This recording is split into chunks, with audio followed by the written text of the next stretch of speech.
Kwaba Shonko Fambra at Tijachi Media So Kumasi Online TV. And there are no pay and near my air koshu my Ghana dear Shoguno. And this Amanyoko MPP Amanyoko independent candidate Ahodrono. Wamahon Sansem and Amabob Wanina no Amede Air Baba Somo say at Tijachi Media. Make sure you subscribe to the channel. Subscribe, mommy. We are domane danche no click so video biara e de betum bia no ubenya notification e wo phone so no wa hwe bi endra na jo fan show me betena video mu hanum say den sembebre na na be so mo amode ma dwenche fa comment section na say mo am share video ne ni ade loyal fans of Atija Jumedie mu nyina no nyankopon enhia mu nyina ye papa afi we ya ye kwa akoto aba no chese kwabrane a wo bedi wo man Ghana so one year bibi papa bi ama o man Ghana yedi ne ho ya pame ne se won kono nkotene fie na foforo mbra ne yembe so ne ntwa sabre ya mene mo kase na ndwuma wo tu nyina ne se me yiri dade sabe wa me Ghana fo bebre na so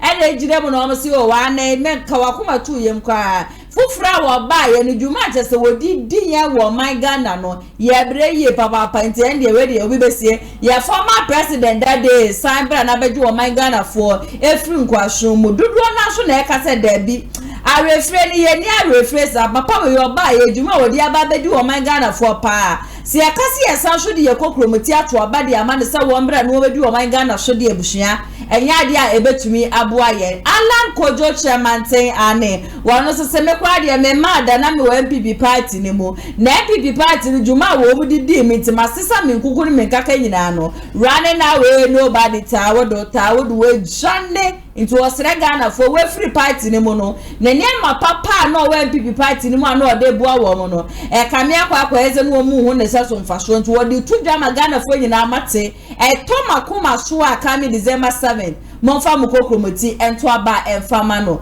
bawo mi ahwo wono so ye dede fastiane mame ase de wo abufra wo bi agere ka bi afri ni nsem no wo cheche Ghana fo aso no so stresse o e wo mu se meka MPP party ne ho na do dan ko ekufu ado wono na ye driver me de na me mate bi keke me ntumi ye me hu bibi akra na do kra me tunufu awontie ni ade anti sabre de MPP fo ato abade abade so wono me ye flag bearer de mate ni ba ko pe wo se mo first year ne ma no na wo man Ghana no chimu fam nkobo hye asase ne so de abeto aba ede ama ne coming December 7 chedam so oba no homadi ye papa bebusia enya sam keto na se Ghana fo de wo mkokrometi beto aba de ama independent candidate bia me kase anka yade a ebebo nipa wo sefata se odi o man Ghana nim coming December 7th no o de fa comment section na so ede amame enne ya neja Dr. Mahamadu Wawumia ene ne Matthew Opoku Prempeh wo mababa piemu e wa Shante Regional enter 7:30 to 8 de meje de se no makwa kopiemu o menhia update beto for me free honum bia no munya ne bebia agese Kumasi Online TV ane ye be streaming a live edi amamo from menhia so one be headed towards Jubilee Park enso no akwa dan Matthew Opoku Prempeh edi acha Santa Manya na ze we de mo amudie mu a ma pre ache me ane me ba be yi no me yi ne so nko ade mo ba mo homaden say breaking the 8 aye MPP amanyoko no ye ni suade hu no mo ba boa ye no mato aba ne de amaye na ye nso ne ma papa aka we ye mu no ye tumi aba be dan ne di edi ache me kai mo say MPP amanyoko ne ba ye no na $1 eye 4 Ghana cedis sabe ya me mo ka say $1 eye 16 Ghana cedis it is obedi echi na to am MPP party ne dia de metumi aka nyina ne say eto gemo ankasa me number 0557036109 de akoso ompote bi abaso de bedan me video audio pictures na de nyina no obetimi ede asend me WhatsApp to products bi yamba hu de ro fama woni jijumedi e hu obaso obaso ya senso 055062 3377 and I say 0557036-109 Kumasi Online Media School any American Paint na sabre wo masoma si amedi Atija Jumedie no e ba be som send e dem ka me je de say wo bi sam ho say Dema ATP amawo ani ATP waba be piemu e wo fidie mu hanim say saso na nde matomensa ede afre akosia boachewa se wono so mbeka me ho na wo man Ghana yen dwendwen ho kwaya ye befa so man Ghana befa ne ntuma pa efrade osafata so se ne de no ye to jani bi ma na bushia wonu se fidiem hanim se de enya de ye de beche nipa ne ye beto bi e de ama ne se de se na efata na kwesi de a echemu yi e na John Dramani Mahama wotana ne to so ano se de bi Semi wo bibi pa ensantwofo na ya na de bia no wo mo ton ye niema wo mo no mo sre Ghana fo so mo to ba ne ma we wo mo aso na ya na e kasa men to ba ne fa ma we nti we de ma me ye meet with the press me ne wo mo ntena se ye mbobo nsem ho ye ntoto adwen question bia da wo ma koma show bia no wo mo to ma me John Dramani Mahama na minya no na no kwasem omiti press no eniema de bre na ne ko show je se Captain Smart kopie mu ya titi kopie mu se aso na ya kasa ye se wa amie onu su kopie mu na ya se wona mi akasa soro na ni chine mu ebushia enya sam keto asam chofo ahodo na ene be pie mu e wo honom na ndi se amanye okuo ne de ye to question ne ma no ma bisanti ne no ya to ye bu a questions a ye to ma na wo yiyi ano ene niema e chi Ghana fo adwun a ye de hyensam chofo enum se ye nko bisa no ye yi ne ba ko ne response a o de ba abonte no ya de gi akom ni ahwe de betumi aboa wo man Ghana so na wo safata se de de ekokromoti eto aba e de mana mami panels no akwa abashon confirmbra atija chumedie so hello. Hi. How are you all doing? And me conbrofo. How are you? We are fine. What about you? Nyame adome so me ho ya say ti bi wa ho keka no fo mame. Sawo. Bibi abako de. Yakopon adon na don Hey Radin Yankopon na don kokufo ade wabu mai ti no na he me boni di. Pacho voice ask kaka. Na ya se wa Yankopon adom me ho den. Se be me bi ade a ahomachi asore no.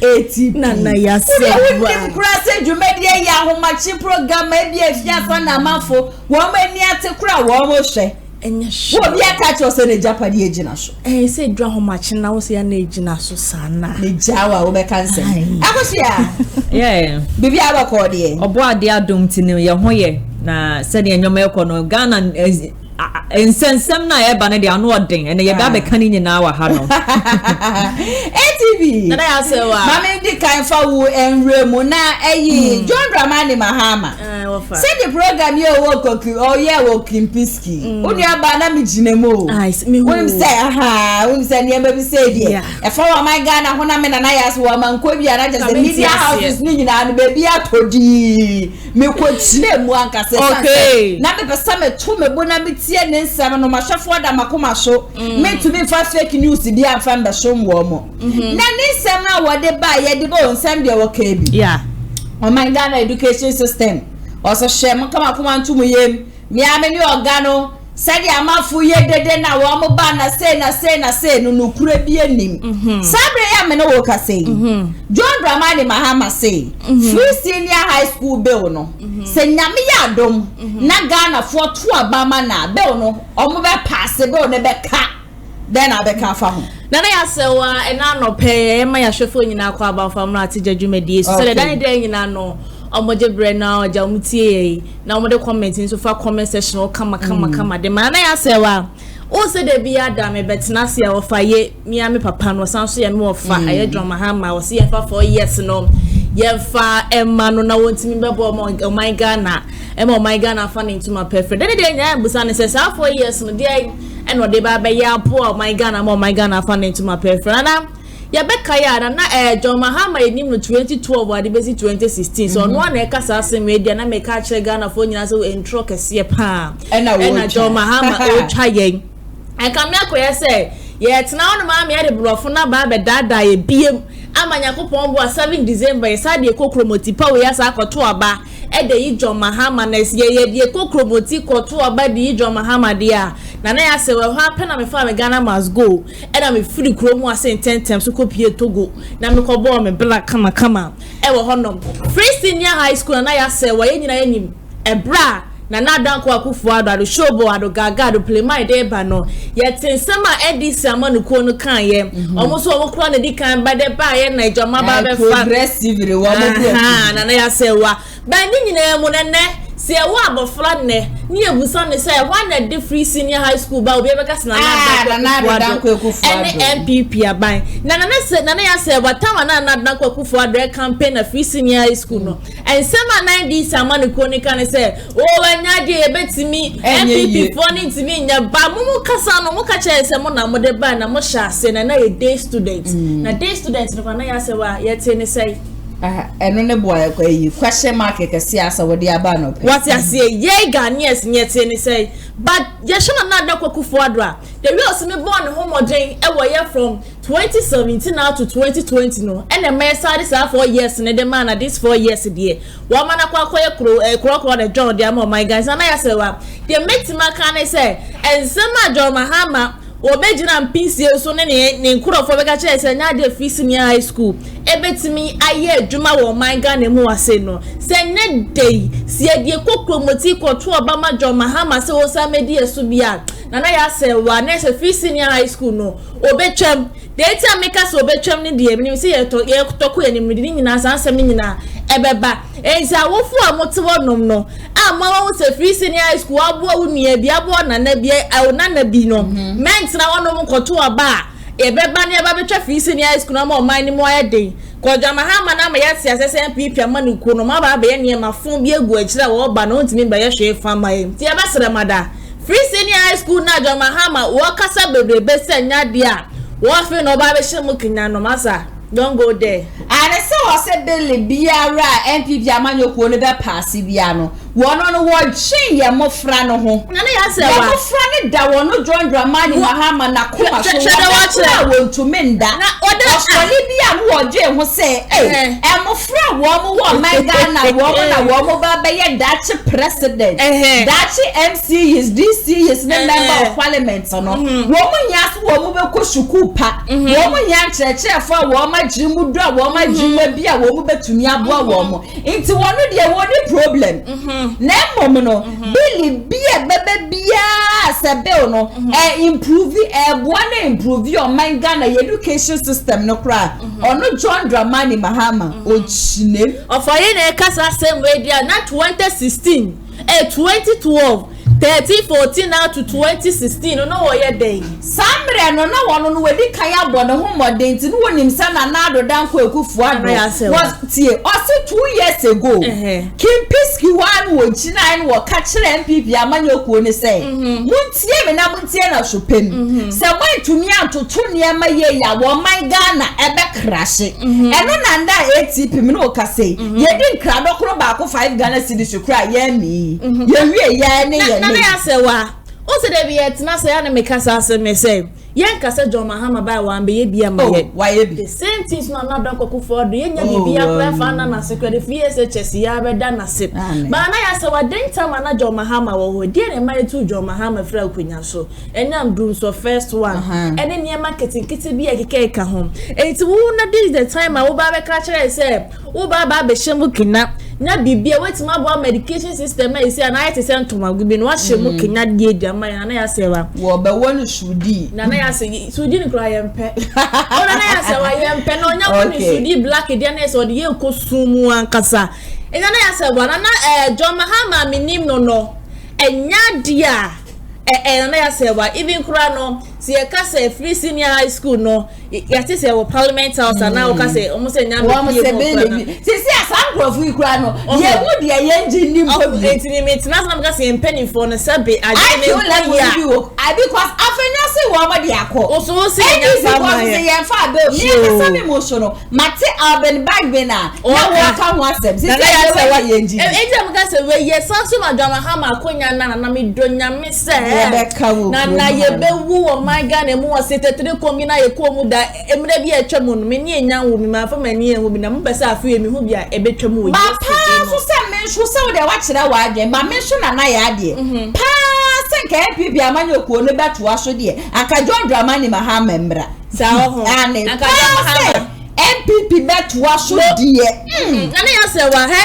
eno ni ade MPP candidate na nye na ya se wa no ni ade na ya sometimes no ya na eye manage said anya John Mahama ba odo se mle bi etwem no ye mo na mo ka se mi se kama na John Mahama wo no man ni mo wodi so na sika kodi na wo no na wo no sidi ni ho yeah dollar so sika ni ho dani say bibi ni ho ye sika na ye jede bana na ya se wa he ye sha de bo ha say over 32 good years ni MPP 16 NDC and always me nkofo ye buye say ye John ye nkwasiafo omofo ye nya hye nkasa o man Ghana mu wa say and ye solid ya ne ye fire tali share ya 7 December ne de kokomote kwa akoto abade ama wo mom na ne ya say wa second coming ya wo be na midonya me say John Mahama su ne ye ba be su no man Ghana mu wa say wo de we no wes man na ni mobo na wo kasa de bofu ne gu wo no mode maye no ye ga say na dan kwaku fo adwa mama hu say na dan kwa datorodo ba wo de babrofo ne be ma left and right na ya say mama hu say se obi anko school kura na ya say wo obetima yeye obetima buba man amana ye na wo a wo ko school na ya say wa ni sam na wo keka na fine free SHS ni ade no me say ma me fo am wo abonten am utie ye na no pe me sere mo una na bi na waka wa akire ma enjoy free SHS odo say free SHS na ya say wa na te say e say na ko ye ba na ya say ebo ma fo bebre na kasa wo man Ghana mo say me wo say ablantie bi akwa chorogu ni ex awo kase as a free senior high school na dan kwakufu ado de ba o man Ghana mu ase no ambe boa ya ni ade nsemo de na ya se wa bon papa ni mi nya na resi awo makobi the Suleiman Abrantepa or executive director of Media Foundation of West Africa na isema wo kan say free SHS never no terrible system man kaza is the amount fun your mouth to na ko bara na ya se wa yen so hu mi say free SHS no enkoye eno de yen kan da do bia ehia forma esika forma no obi atimi kobi ene Prempeh ha say so we obi a we ohia nia woni sika ni na ekwa akada bed so enzo ga any connect na woni sika ye rap share enti na free SHS na de ebe boae but just say as a niema bi na to sina na kese komuti me boa ya but ama ne say but me de be me ya me say John Mahama be ba mu no be ba betwem when twem kro be kase 50-50 50-50 den so de ebushia me ka kire mo say John Dramani so no we di kayaka won betwem na mo me kasa na aka say wuntwem na wetwem eti de so senior ono aka ro man ni mo aye de ya bibia manyokuo no wo ma buru ekegu ho no mebushia enya asem keto no me kama mo nyina mo de atumutiri ho say John Dramani Mahama bampo na free senior high school no wentwem ma definitely sa 50-50 na ya de be ba be yedua e wo man Ghana because MPP amanyoko no recently ATP na de ba bonten say kecho creation say ye wo mo de wo mo ka wo nya bibia frefrem atehye fo osu ene ade intinis when na nso no ye hwe sene na da no John Dramani Mahama no akasa de ne nsami tudwa se o wo no ade ba ko na ewo ni tirimu anu o hwe ne say na enti o sha ase progressively no na o hu ne say MPP amanyoko no yisuku adan ni ade a ono John Dramani Mahama o yesu osi 200 schools na nyame ya adum no tumi wie 44 ka 40 ni de no wa akakakra akase ye bebo so ni ade nti ka MPP bo ba ye no ank wo mo complete se single school bia no se ye befa nipa ba ko be 1000 nti sa 44 schools o tumi wie ye na busua 44,000 enye student ketwa na so de akaye no wo ma abande nyina no na ma wo be bi kode na bi ko na green yes green gold ne dabe track system at the end of the day no mo from ba bet na vie be 3 months wo mo ko treasures wo mo wi aye promote wo mo ko SHS 3 ba de ma ko ye fende so say wo be wie bia no wo be show wasi na mo frɛ ya pass eno ne ahonwase mewu no na ya say wa de day no mo fra na be chro no na wo be obi be say frying carrots we in chase in chase benya F9 na say ye hwe na no mpe school ba no benya F9 itu wo homode yeah ni yenim market but emofra na ya ade itu John Dramani Mahama ne dia cha say wo dia aba no efa school ni mo si obili bia baba bontin bia no say ya dia baba bu o man Ghana nko ande so amaka so mu betwem na wo no be ye mampani a ye betwem ni ye twem wo ka so ye toaso na wono be ye mampeni a ye to aso wo maka 50-50 no no be ye mampeni a 50-50 no e ya de a e koso ukokromoti e na be kire bebi a wo man Ghana e be kwa wie coming 2025 any afia e di yenim no MC ayako the next one or say I will appoint people who are modest and John Dramani Mahama say share Ghana for mo kama kuma ntumi yem se me John Dramani Mahama nyame ya adom na motu aba emamia me like me francofu a wo mo yem modest ba ministers na wo me for bi obeka che Ghana for nyina say mo kwa de my fortunate enough say mutumi eja mo na guru obem wo no wo ba de francofu a wo ma dream donkofu aja say wo mo nim kasa ye pa obi obeba beka che say wa kwa timetable bla e bi eno de anya de a wo no John Dramani Mahama e ba be so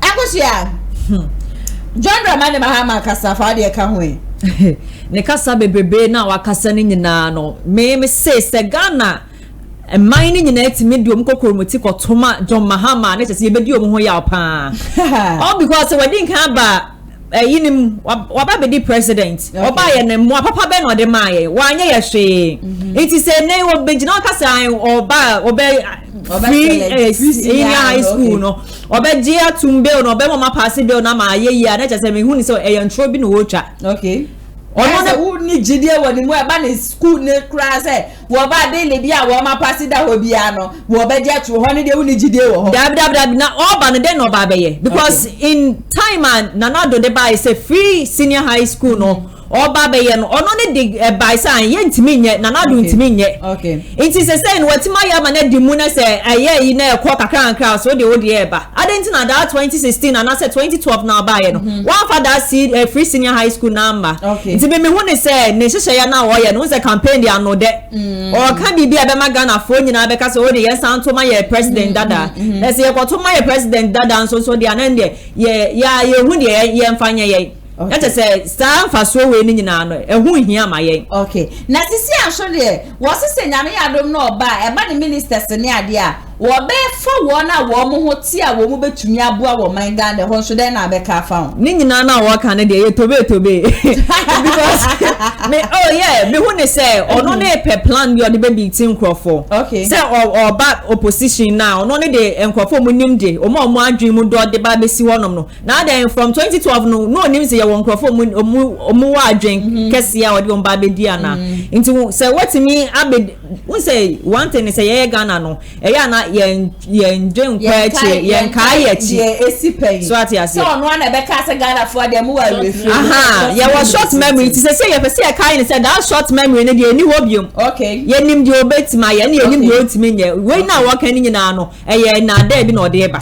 ATV na ya se o and yakusha boachi wasi o esema wa kana ndie if I come I will appoint people who are modest humble to serve in my government who voted president in ade who ne sheshe kwa then abeka fa na do dan kwakufu ba se me no wan ka kire na do so de wo de betu ye nimpa o so na ya se wa me bo a na se shomba mba ina wo me na do na shoma hama then na mo kiti so no han shoma hama na shona na do ma ya fa franka ni mani se mu se ubo wa manfo be kwa form so mebu ye so eti me no nya adwen kino for ya tampopo no kino for ya da we di esika ni na dan kwakufu ara chima afio ma di esika die na ya se wa ye se so no wa go for wa sa be bu o ma na ya se wa John Mahama wo kasa se me se wo banes na den time 2012 to 2016 na me hu ni se ye papa no na adwum ne nya enkodi was a man for the boy man na se na omu nkoye cause se amama ti ase sa se nka den time no na nka beka asase me den ka me ni uni issue but this is the time baba kan say afa na wo baba be choose ni pa o madwene mu do omunim nyansa omunim nimdiadia na se 2012 to 2016 ministers are we omunyina na omunye sankwas ona na yase wa na one menya ajo ne kasa wo kan eno ano no na yase wa se wutimi bia ya no kasa asem me kira me dia na se ministers awo for 2012 to 2016 na omunim ade na o ma bon omutimi mu o man Ghana fa ne ntoma perfect afei mom na baba be twisi na de bia da ya na mbusa se Say Jubilee House one with the Musa John Mahama, mammy send a dear and a daho. And then me problem. So them send a sick canon nasa. What the one can't say, I will pay Sicadia mano. Say so Johnny in the quaint 10 pesos so one the one cable money be. Because John Mahama is some and I are walking canon. See, I didn't nimo pad ye cocomotic or 12 pound the man of fit 2024. Nana. When you send this informal comments section, mobile child abomination, me see and my far more tanatary. I don't care about you. What did you tell me about the more? All I see on I say, well, mommy, I found a crying to one of me who say, MPP NDC 32 good years na ye. O ma be bo my Ghana bia de ne ye hwehwe no yensaka mommy ancha no yensaka kra Niampo bi obetima bu o mani ya ma o man Ghana fa ne ntuma pefra senka obetima bu o man Ghana tumpon obetima bu yi ministers bia ma o man Ghana fa ne ntuma pefra anka 2016 2027 ni mom no kamenya sure kra senka obeko opposition. Okay. Nana yasa what ma say kamenya sure senka John Mahama that time no obeko opposition me ko fa na dan ko Kufu Adua why dada say kwa the John oh ba Kufu Adua dada ye kra na ntse Mahama ene de no kra de ho anu ya ka seven abo so ti ase omo na ya pe no kra de ho anu aka de bia me ka me se me urban infrastructure I will keep on saluting John Dramani Mahama because the works this man has done. MPP Amanyoko for 4 years. Yeah. MPP Amanyoko 8 years I will still give that credit to NDC Amanyoko because John Dramani Mahama no wa boy Juma sa 4 years so MPP Amanyoko wa boy Juma. MPP 8 years finish high school. We finish. Oh, apart from no say Rose nso bebre wa ye. Oh, we need John Dramani Mahama na kwa go John Dramani Mahama. John Dramani Mahama wa ye bio. Ba. Ti akofia tie me. I said your work I said for sa ba bio. Ba ye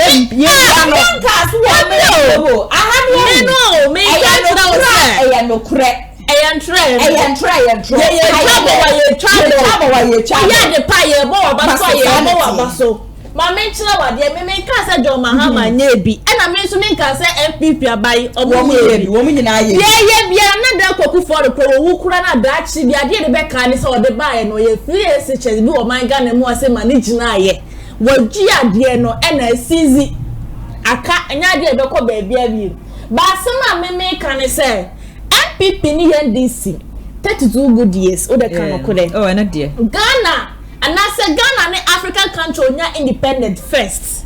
And so for different African countries, because they are developing, but Ghana that's what ya. Share education system I yes a baller. Ye BBN one my echo yo my God more say. And now we the copy market center so we kwa then you want the Ghana city so part of so dear baby move for this say that me wa. And me wo shall for ye school tifie. And nurses for teachers for now say kwa for kwa ba so mo ba mo enya da bi sie ba go because say MPP amanuko na go Kufu Adua moka it to me the make can say John Mahama say can no wo person wo bo man Ghana mo man Ghana for ne to ma pefra wo bi obi na no ka je say afa no ba you ministers o madwene mo do o mo nim nyansa o mo nim dia aka 2016 that time at the late at a mouse, a Janet Chidima no. And I guess I call upon a woman ye. And me was a doom so chronic a more position and him say, a doom son and Malcolm and another Kufu Adua by one being decided a more summer back him. But doom son a chicrana say, well, ya papa ye near be an answer for Tagana for any you knew would be. And to me, the name say my worker ministers gas one outside do a more back. Oh, so we no waka o so obey na be from na ya say wa hwan mo enkrofo wo mo ye ha mo na hwan mo say ne dia wo so wo ba nti Ghana for mo nya to bo what na mention about the Ghana o ye penny for ni bibi ye nya ni to me sha wonsa eno ano no usuba ya sesa eno ano no because nipa na oba no ye humble dada o ye humble no wo baba so therefore to me ni sha ne nsa said you know for real near what did you when you want what do you see dear baby sin no said you walk na po me ni so you be wo boy say wo nana ya say baba me kasa me ya ba di kaya tena fidie mu hanisi ya say wo kunu nana ya say me sama mu say me kasa say de wo kunu na po now you didn't be energy minister education minister na ni wo gide woni mu a wo kweke kan say bi na mafo ayi ma no te say Ghana map mu twobo no na the same thing na Joma Hama ba no bia no koyiri amaye sa on me kan for he me say o de ye masa me janfi ye masa me janfi minister of my Ghana le social dey be so na me be ka say John Dramani Mahama ye won krofo bi ho no ma wo ba no wo fa wo mo say wo mo be ye minister say no so oba be fa nkofo mo ye hambo nkofo mo ye modest no se bi ye krofo ye ni tue MPP ministers ni MP so ni MPP for so MPs NDC ni MP fo nyina no wo mo ye pe MPP ni NDC fo nyina ade se bia wo ba na bi o fa na ya asewa o se medie na mo ana bu sha se me ho na ya ye no ye ka no kre ye humble nana ya ma menka se minche who say we ye humble ba onya chicken change kakra bi e so ho a no ana osuban asesa e say we there wo kai say baby me ka say nyame ya adom na me toka ejuma ne me jai so ati ase so ya ro pa na ma intina no there ye ni obi a ho anyi do for minister ye be atu e bi so akoko anyi do wo na kasa mu no e ya de a NDC amanyoko no wa polo wa le ba akokra de ahye ne sada wo mo saba employee ne say wo be ye minister ni enkan kroma de ebushia NDC amanyoko ni secret wo de be ba abonte no enya asem ketwa na ATP ye nra third one mu ye national cathedral nana ya se wa matena fidie manum se ya bompa ya chechwe di aponyankopon se so wasuchie bia wedam national cathedral yi so MPP abai wo mo she ne ba wo mansia wo ma ne koda na do dan kogu fado ne busuafo so etasa me nana ya se wa meti hei hana ATP eti hei akohwe kwa boachi wo ti hei wan Ghana city MPP amanyoko ne ba wo mo ma ye bindiye entini sana na do na kogu fado na nya ne ho akwani kotojenim abampaye akache rade ashe rade be rade ma me di nkuni ma me ba be si national cathedral de amawo na se national cathedral no wo ba ye no wo ma na kafom ho no de enye nyankopon papa na so wo ba be sa basampaye na mu se wo waso chie bi ama ne nko ne so na me na ya so wo ma ne ba o man Ghana for nyina so be ye me ya especially royal fast of atija dwumedie na roji a wo ji na ni ye na ni ye nim hu bi na o man na ye wo mu no so we ba no obedi mampeni at the end of the day no wada na ejuma wo ye nyina egu na de bia na de ba kwa ya na ye me problem pa ye national cathedral no saint national cathedral ya MPP amanyoko wo mu di sikam pempempem di ewremu yi se NDC amanyoko ne ba sa national cathedral no wo mu jaro na sa nyaare ne so na nyaare ne so sa anase ye ba begugu ni ye dia ba ba ye den anwe ni ade egu national cathedral site no shu ne busha sa bia me no okay wo mo sa anwe ane ton abo ni ade nyina no they are selling it go and buy everybody come and buy into the wo mo si foundation na aka fom no eno so wo mo ba be contractor and wo mo be frame si kojo shaibu no ade the shovel aba no ba be yi blocks ni de free mo anase NDC amanyoko ne ba ede no mo be sa be ya me no ka say die sika ekowura national cathedral ne mu no John Dramani Mahama so wo ba wo be make sure say wo mo be de yi akom wo mo be rewre mu ne sika wo mo che ne eto we ne yeyi no se nukura bi wo ma na nukura bi su ni ma those to be held responsible no wa so wo mu say twetwe ATP nana ya se wa ne fa de to aso nana ya se wa ATP ebi ani o okay Joma Hama ebi ani onse asema na meka asa obeka asem de achire yi ba nyina ye ni chia cathedral yi woni wa ndi se money ko no 6 March na muko bia na ho na muko bia no me yara ya se wa de me chiro me life mu ni ntro se nyankopon ba be chiro obi aso na wo de also be asotwe na fa no me chiro me life mu kokko all I serious na ya se wa me chiro me pesa ade no wa wani chia se nyankopon twe obi aso so obi je me ba u ba be hwehwem Yem penny for the side and I say wa come one on the door.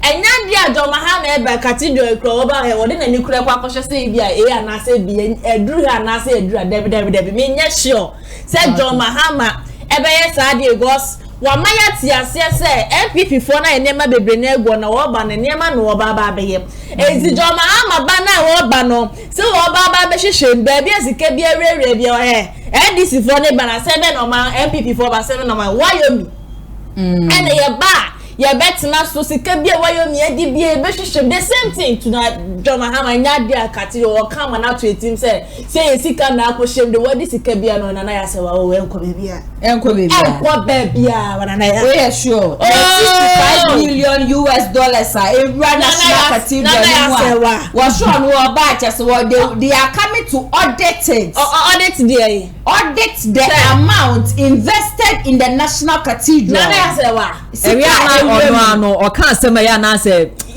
o kan na say cha no na ba be si nipa ye ni na ma me ka se me so obi asonso na kan pe yan ho obi awo wa kan o sonso na no osuro nipa ye nim na wia no ye so kan ni ahwe na wo asema na mu ke mu betina ba mu sika mu di bi de Wayomi ye MPP for ba na menim de kan BP for mo be kan sa asem ne MPP amaduko ni so ye bi o ma gina wonu ma hye Nyankopon bo se ye ba ye besi cathedral de ama e besi Nekoti academy e na eduro ntimi nyini ye ba this time ke ye bo so kura nkan chen Ghana for ye sika be prempe na komu wo ho no kopie mo site on ma se de na ya se working ya tonton niema na e wo so ni nyina materials e wo nyina ya ton na wo ba be mu Baba ya dia boy ya cathedral na ye sika kom na ye hu so fa so no baba ye dey say we say one thing they say Ghana ye bra ye brain na no ejina ya yesu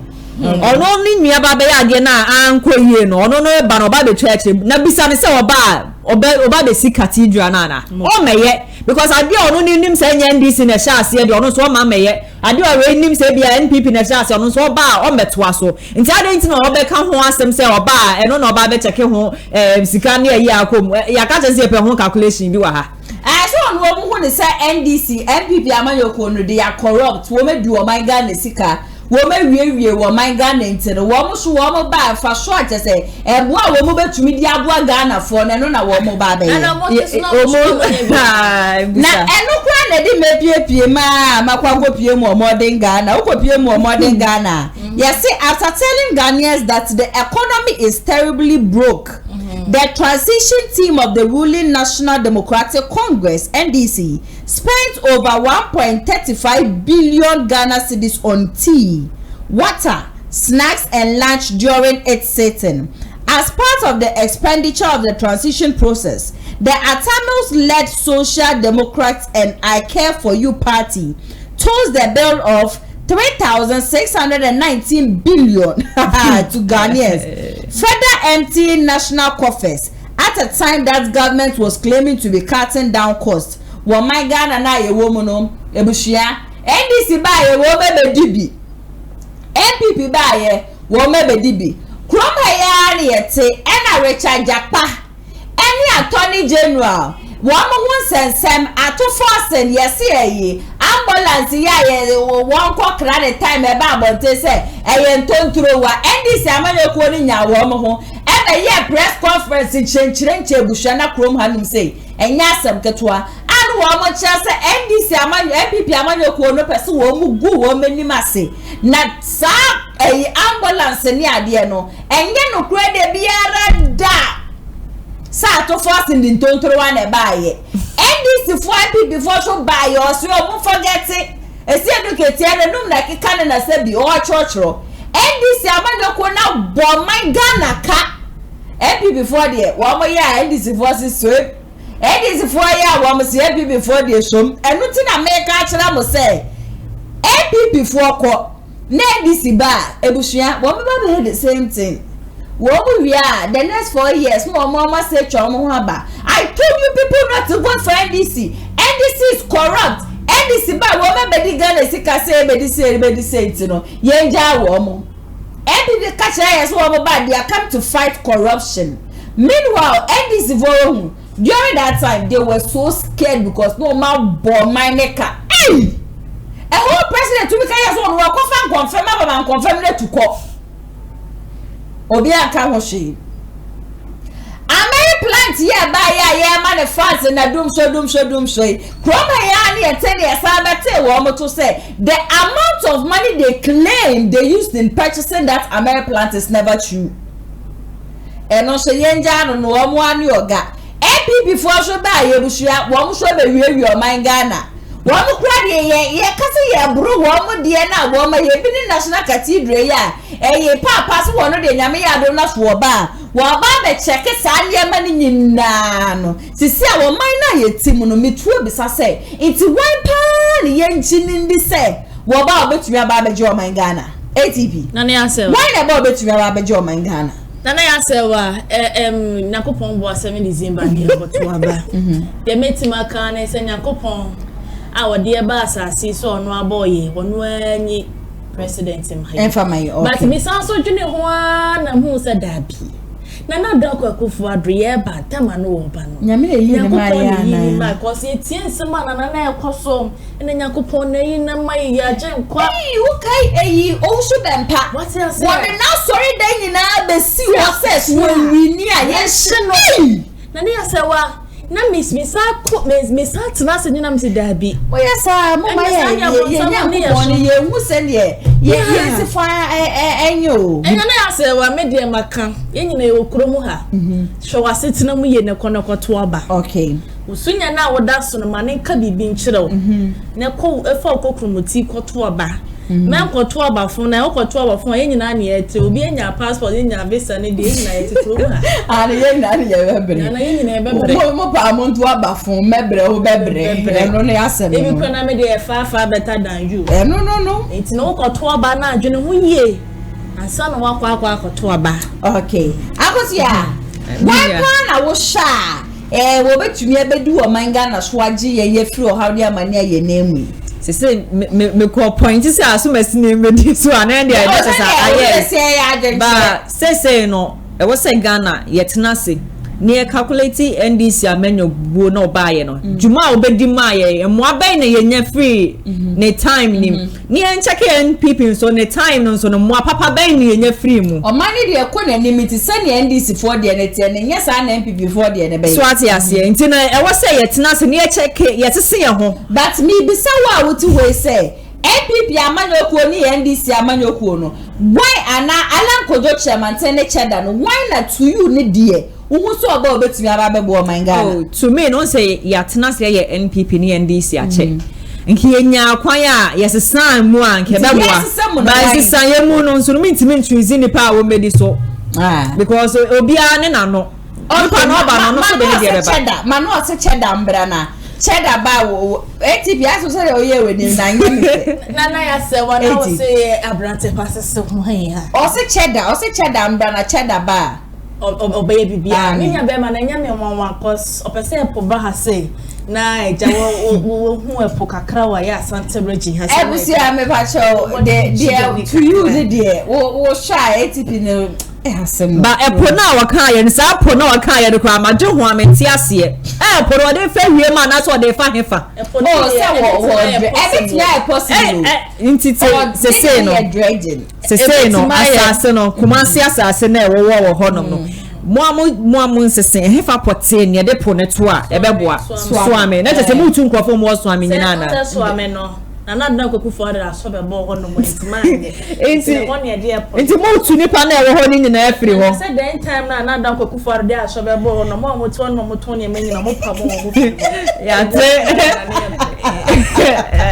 busia ATP what you say me ba kro ebusia ba yen remo the next point I say nobody in my government would be allowed to buy state property. Me say yanams where they big shops are where they have to be and I want to say pay and they my bride champo we san say Senate for na de ba bonten say one mo share sa one mo wo various hotels and near de nyina no womo eton womo ye ya brand champo wiase mo nyina sikeni ane wo sika krase me na ya se wa miti he wasi o wa de se mo ton ne ya mi akasa mi mo no me ton mi di si ma beti so na mi ami mo ma ton na me to a na ejamia me de aye adwuma nti sa short ya wodi media wo bi eni chia na NDC amanyokuo no ATP na ya se wa menya nti yese John Dramani Mahama yese September port said yes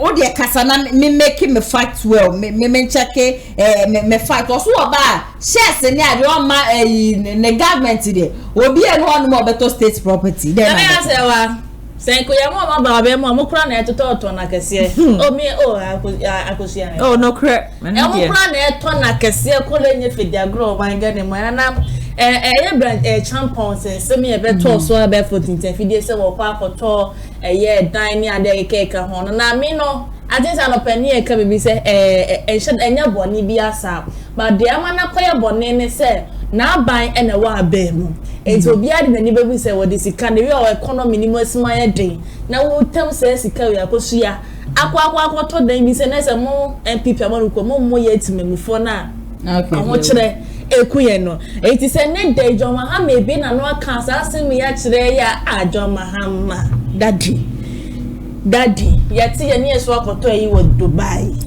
na se kura ye se wato na his case ne so ehu yes ade akoto nti se ne nya ye se hit na allegedly yes wo me here first na ye wo jumedie bi NDC amanyokuo I think say member of parliament edema asonwase I am sure me referee NDC me kwa me referee na ni ma beda manim papa yes ayano for country CB yes sister enye building ketuo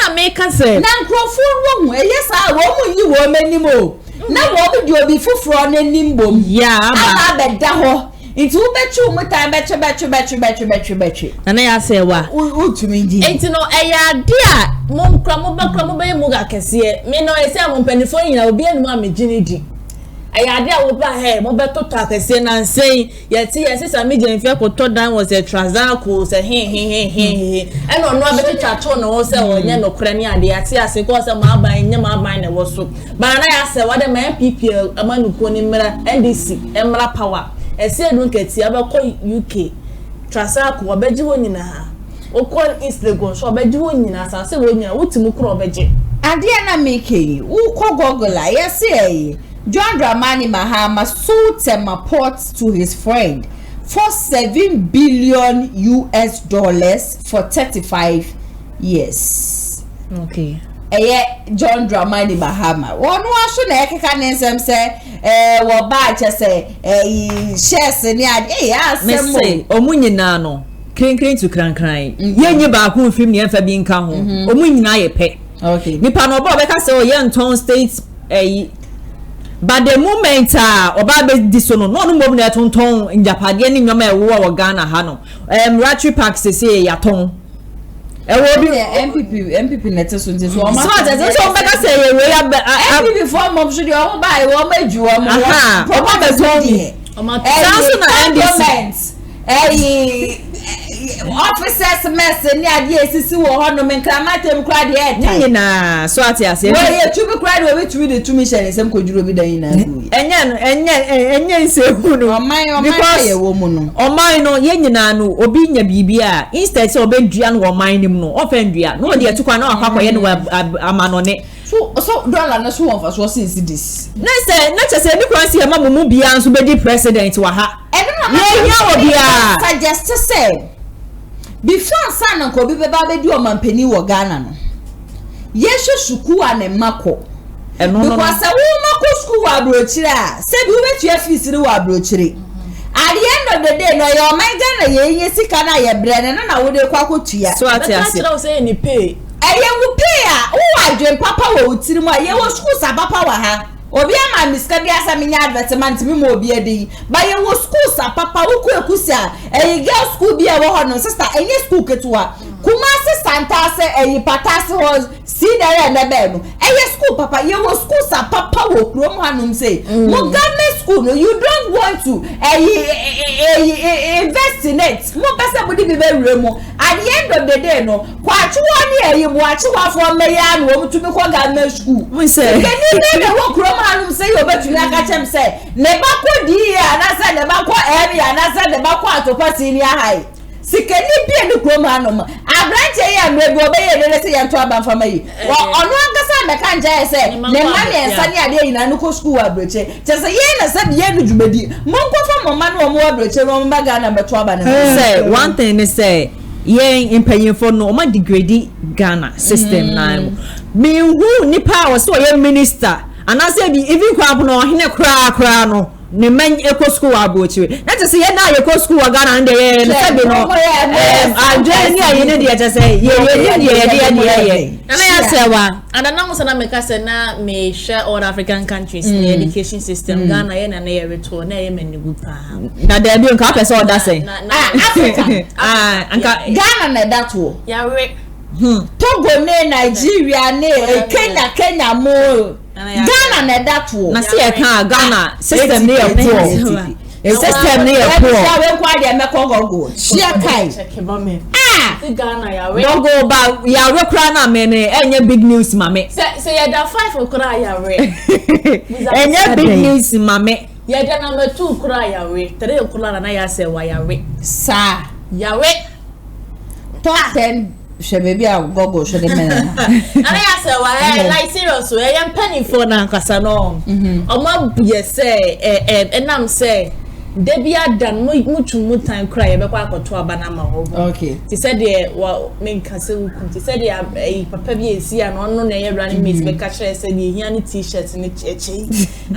the same thing nya bi ko adua no my 100 cedi ni 200 cedi sa ene ba be campaign chinchini chankasa e de ama enti empani for na mo ya ho say wo no na ya say wa na wo nipa no on be yale wa ha say na wo nurse ni a wo di protocol akọ nursing school di fa pan e be won ne kuna na won ti ase obekọ Germany na se Canada akọ hospital akọ sana ho yare na ya se wa woro na fa ne ma emra Ghana high school na mo so le A for apple, B for ball, C for cat da bi da na we ma check top 20 kra no top 20 me kwa Ghana ye nimba ko kra top 10 kra Ghana na me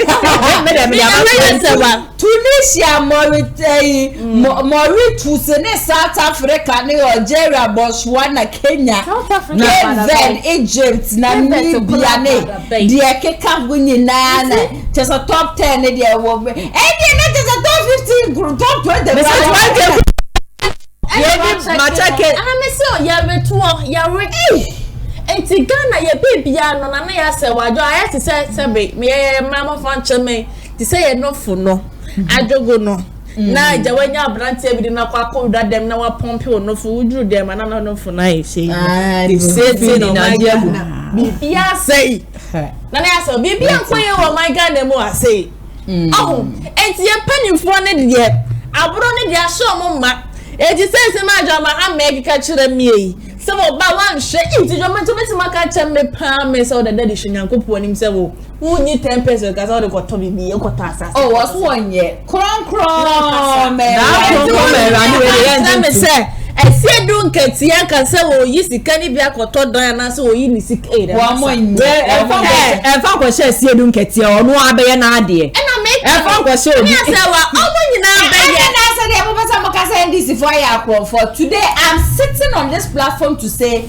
NDC Amanyoko John Dramani Mahama so when he comes coming 2024 nobody is going to sell state property nobody will buy state property and he is going to fight corruption you people should wait and see when you na mo so mo my Ghana mo da mo fa ngo promote ko to Obama no e ho na mo behu say dia ko aso me da bi na to na ma ayu bi no Uti fi e be kwa to da ya ba ba bi ti won na no no you miska wore ba to da ya na you no na si oni ato da dia mo ba e ne pocket money na da gwa ku fo do ne wa se wa broni ena sika ya mo tam ya na hwi na mu dwade mu ni ade na ya se ba ebusa ye fa gronto nche ye mpenifo na ammo e ya ammo nya sa ade no ade akwa de we be ma na wo aye waware na abetwem na befa irechi ya mo fensie wo hye John Dramani Mahama ne yere pa se be atuo nie na yeti krom hanim se na papa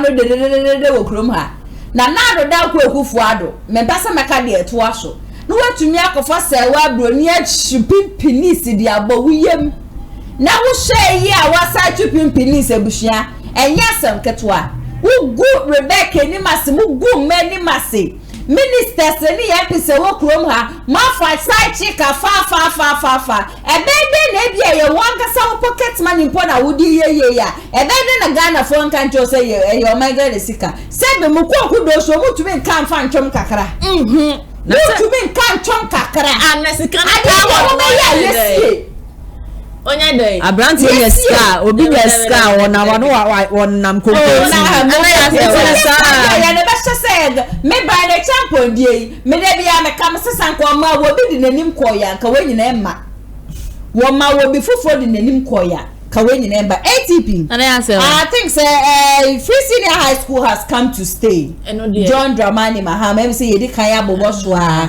o si free senior high school no de mutumu tan about the stay enko be bia biom the students for the ekra ne kosi say nka wo ye former borders for no cause omo na chies kana the students no o firifie ba na wadi banku de na border ni na woti school na ya say wa me say free senior high school na ina de be stay da stay na wo me no oba ni sema o heka ni nyina ne say ba be stay ana say no Maybe when they say na debi if say be stay kra na nyoma bi wonum na obeyi afiri ho okay e bia feeding fee feeding you need the obeyi afiri ho no ndo mo amu betua ma de na de aka de na obefa nti stay pa de ense be stay ebusia na chese free senior high school at John Dramani Mahama so no de wo ba it will never and ever roll back ebe jira baby e wona wo bebua wo so wono de o se ebe oye ne progressively no mu sisi schools ento ono oba a man of infrastructure mo fa fans ne man ebu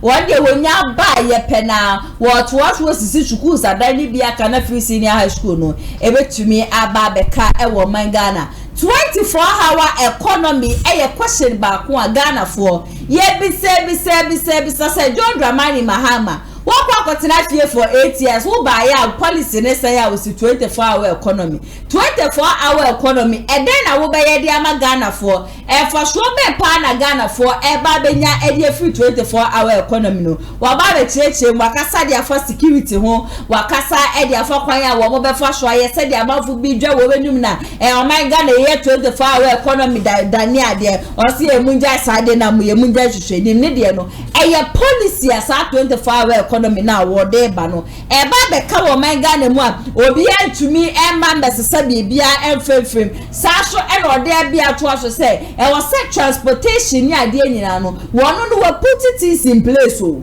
when you be baton wa cha no pa ni enwumre we put it in place and no kwanti na mba bi atwem wa mo kofa ya lolo bus ba ye ja ye na adodan ko egu fo ado ba ye lolo bus aba ba we ne sese bo achi bi di ye kwa ni ko tie sansem we so emra sisia. And the first question was about the 24-hour economy and the countries that are implementing that policy. Indeed, there are several countries implementing it. And as you said, Ghana would probably be one of the first in Africa to begin the implementation of this policy. It is not new. For those of you who have access to the 40-year development program, which was passed under my administration, the issue of the 24-hour economy was embedded right in there. And it is meant to accelerate our productivity. It is meant to increase opportunities for employment. And so the example you give for most of those European countries is that they have an aging population because birth rates are falling so low. So even as they accelerate their economies with more shifts to increase production, they don't have the labor to be able to service that 24-hour economic policy. We have an abundance of labor. We have young people willing and able to work. And that is the more reason why we even have a better justification to implement the 24-hour economy. But of course,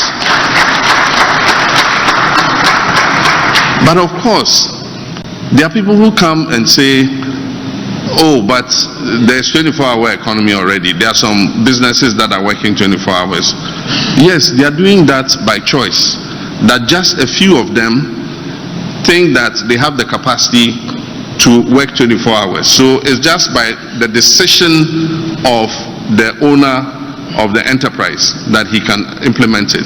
It has never ever been a policy in Ghana. So the difference between what they're referring to, that oh, some companies are running 24 hours, the difference is that we're going to make it a policy, and it's going to have the guidelines for that policy and what government can do to encourage more companies to run 24 hours. That is a simple thing. And so we say we're going to bring a 24-hour economic policy. Oh, Naso Moya Dada. But we've never had a policy that regulates and guides how we can incentivize companies to do 24 hours. And I said that one of the things we'll do is give them tax incentives. Because one of the things that adversely obstructs businesses in Ghana is our high taxes. And so if you give some of these companies a tax break, it will encourage them to pump more into production so that they can employ more people. And so that's what we also have the issue of safety. Because if companies are working in the night, you must guarantee that they are safe to work. And that is an obligation of government. You don't expect the companies to go and hire security people to come and guard them so that they can work. Government must make sure that it creates a safe environment for the 24-hour economic policy to work. Aside from that, transportation. We need to provide an efficient transport network so that even in the evening, people who have to go to work can get easy, affordable transport to run. And that's why we imported the Ayalolo buses, which today are parked in some graveyard. They were never utilized. Government said they didn't have the money to implement it.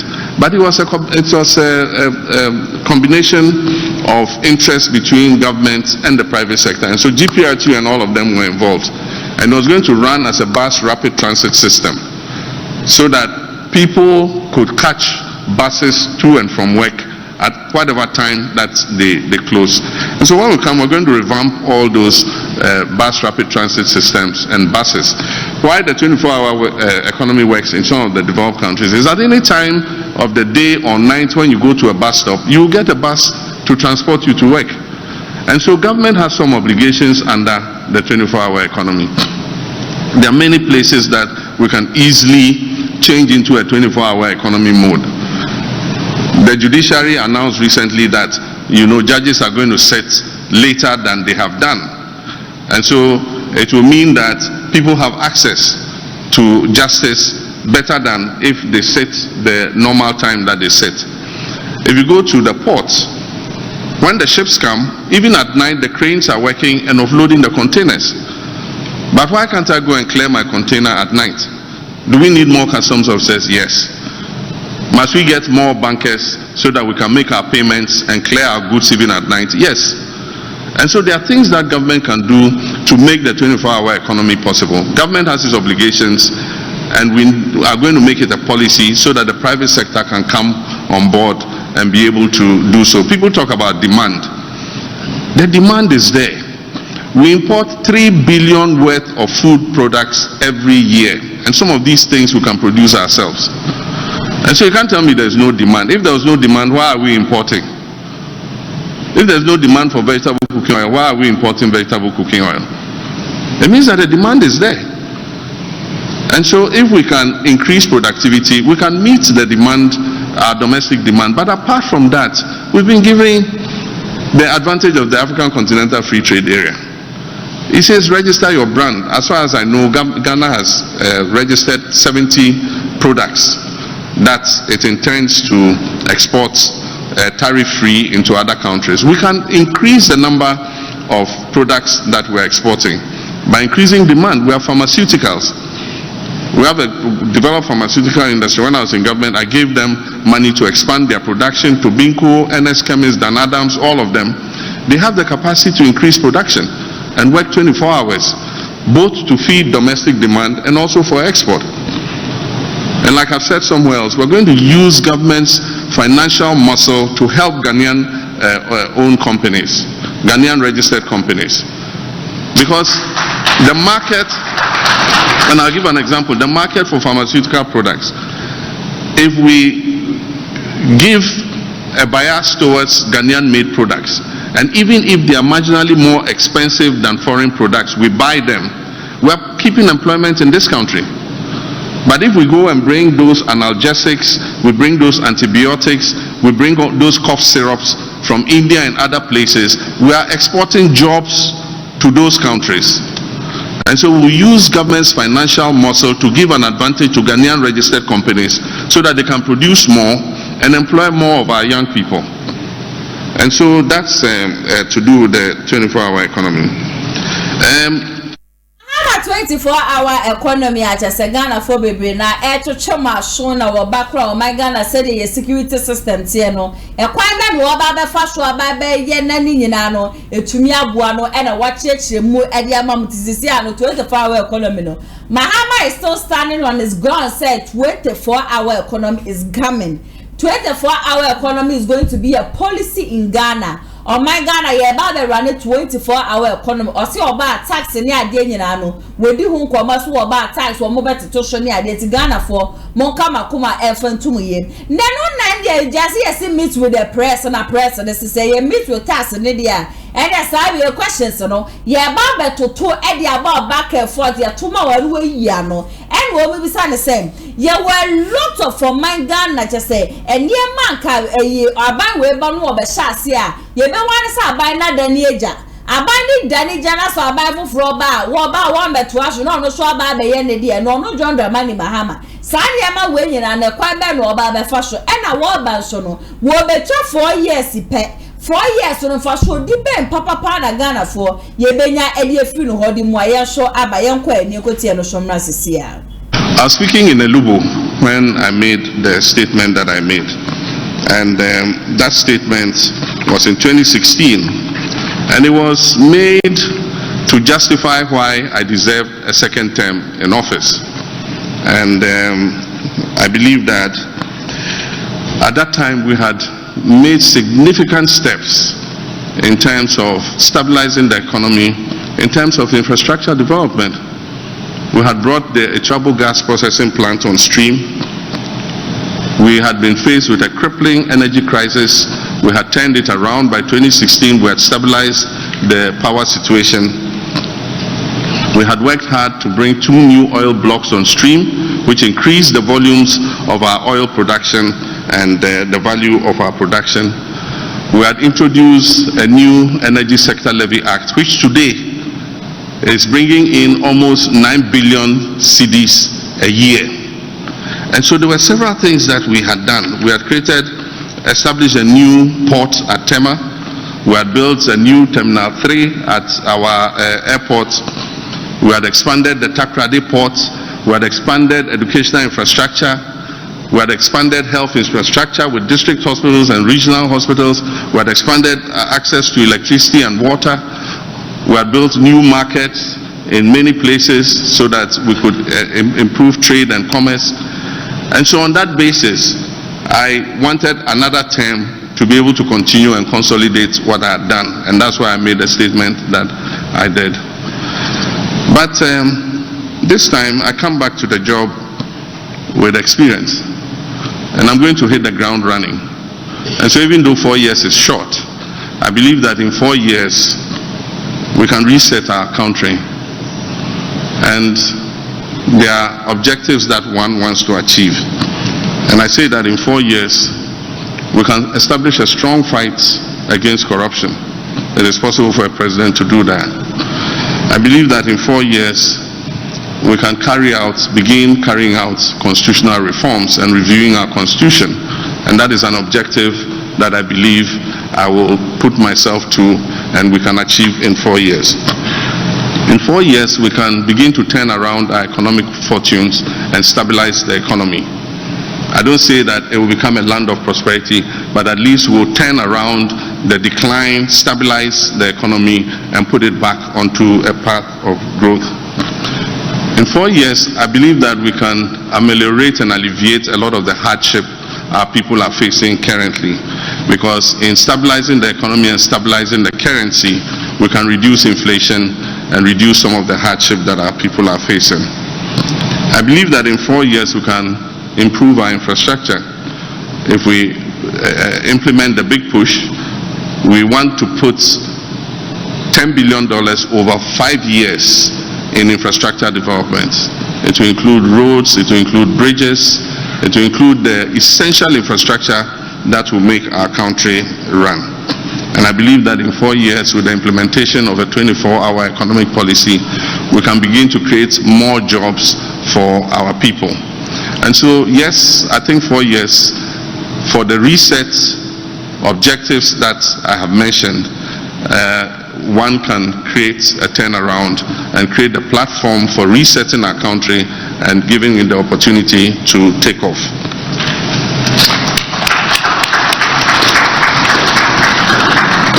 Currently, the prosecution of the Men's Gold chief executive is ongoing, but I think that it should go beyond the investigation. I don't know how far they've gone with identifying the assets of Men's Gold and identifying the holdings, validating the holdings that people had.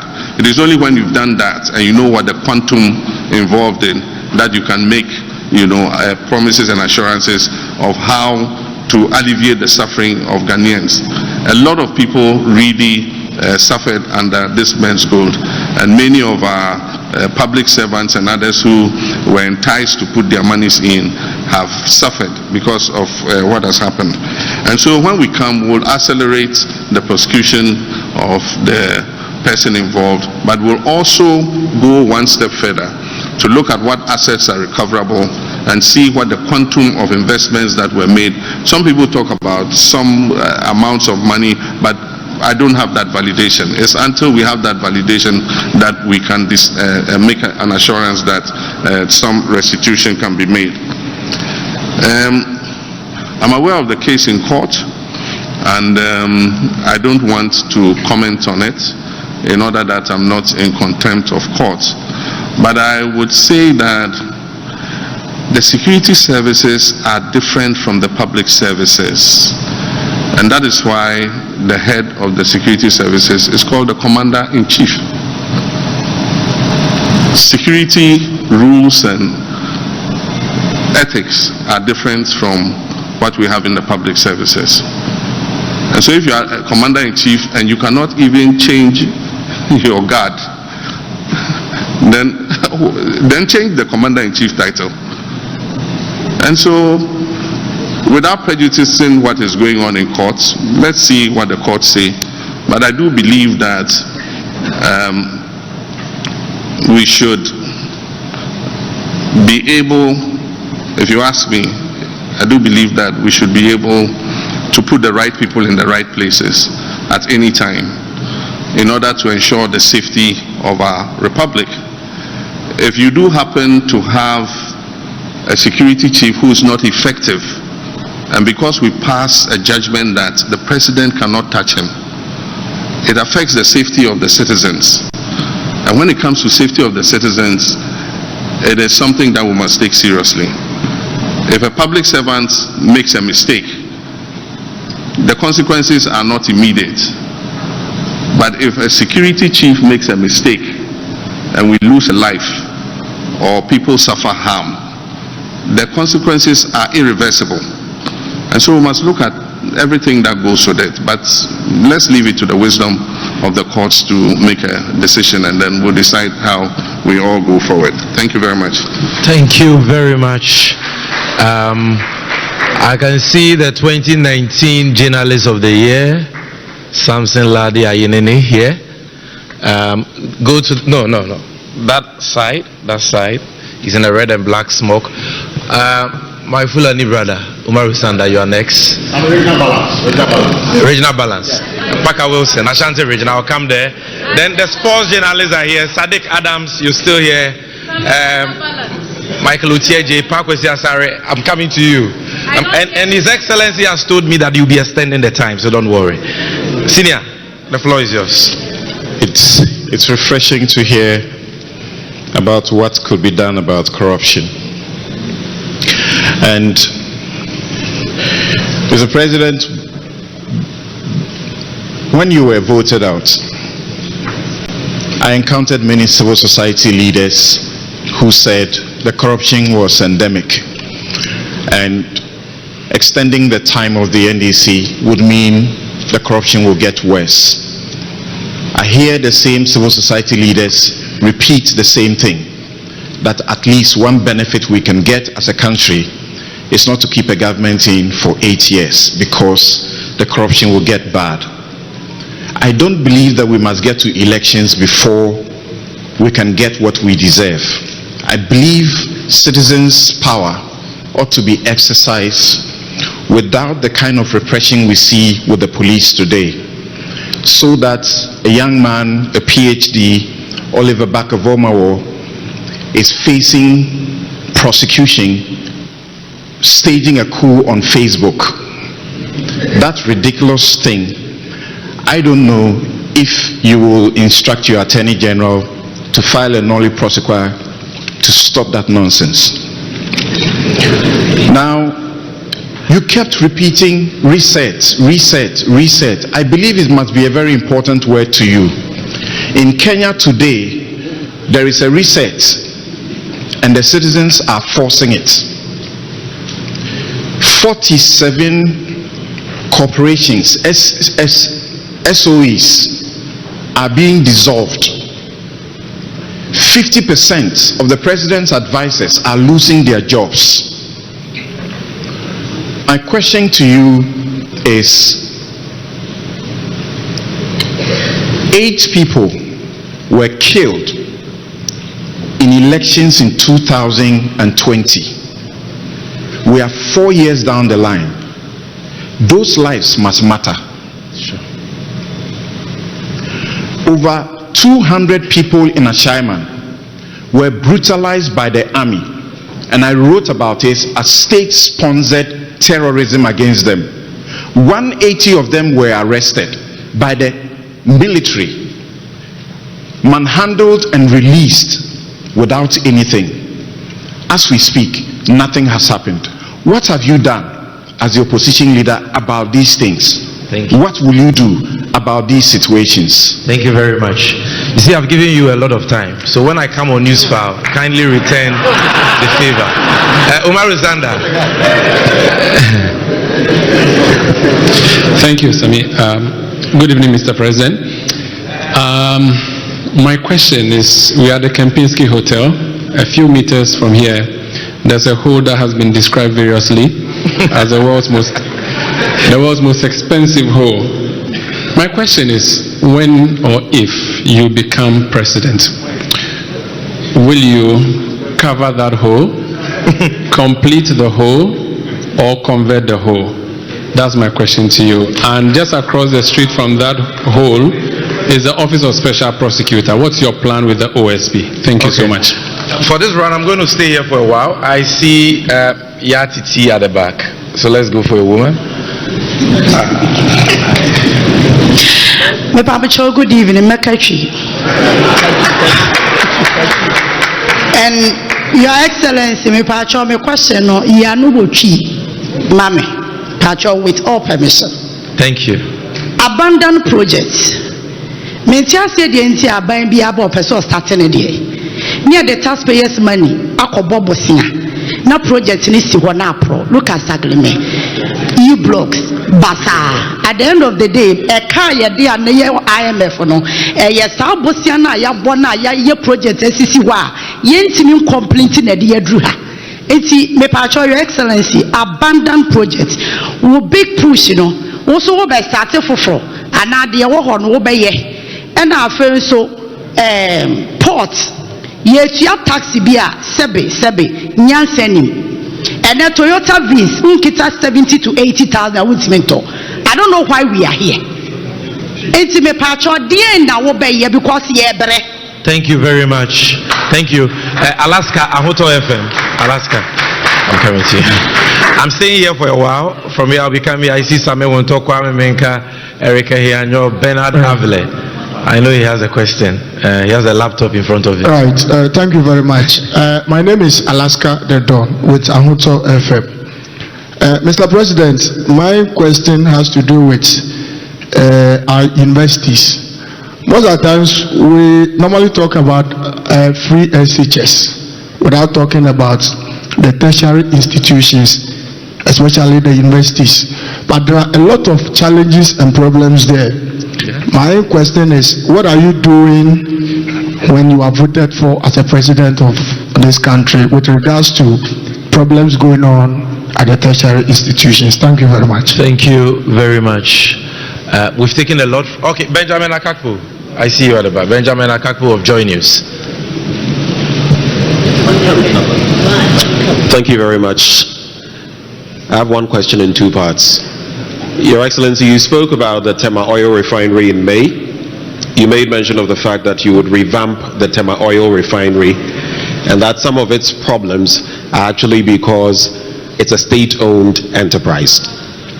I want to know what exactly is the plan. I feel the Tema Oil Refinery is a blot on our national conscience. What exactly is the plan? And feeding into that, you spoke about reliable internet. The last I recall, we had GhanaSat 1 launched in 2017, decommissioned in 2019. But if you paid attention to the recent internet shutdown and the concomitant effects, you would realize that we are susceptible to some of these challenges. Is your administration going to consider low Earth orbit satellite technology to ensure that we can have internet stability? Thank you. Thank you very much. So before I move here, those of you here who still have questions, can I see you by hand? Okay, do me a favor. Is it okay to stand this way? Yes. Where can you stand in the aisle for me so that I know that you are the ones left? Once we do you, we know we are done with here. No, if you can come and stand this way. Yes, in the aisle. Just for a few minutes. Yes. Okay, you go back to your seats. I think the number is huge. I underestimated it. The number is huge. So you sit for a while. I'll come back. Let's go to Parker Wilson from Ashanti Region. Thank you very much, Sammy. Yes. In fact, thank you for recognizing the importance of regional balance. Thank you very much. Your Excellency, you spoke a lot about how you're going to deal with corruption when, of course, in your next government.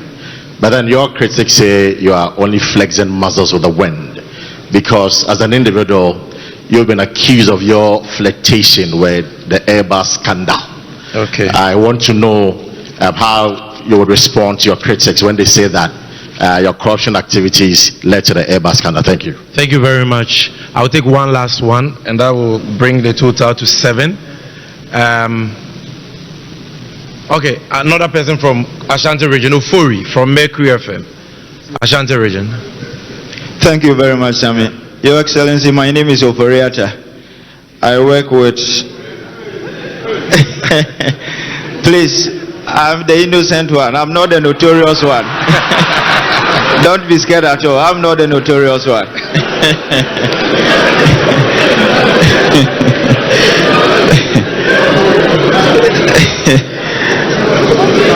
Please, I can assure you that everybody is in safe hands. I'm not the notorious one. All right, we are all yes. Okay. I work with a Class Media Group, specifically Kumasi FM and Adeshe FM in Kumasi. Your Excellency, in some times past, a member of this government died, and in his will, it became known that he had devised a plot of land in Achimota Forest for a relative, as if that was not enough. Now, there is a problem between the organized labor and government in respect of state hotels which are on the verge of being given to a cabinet minister.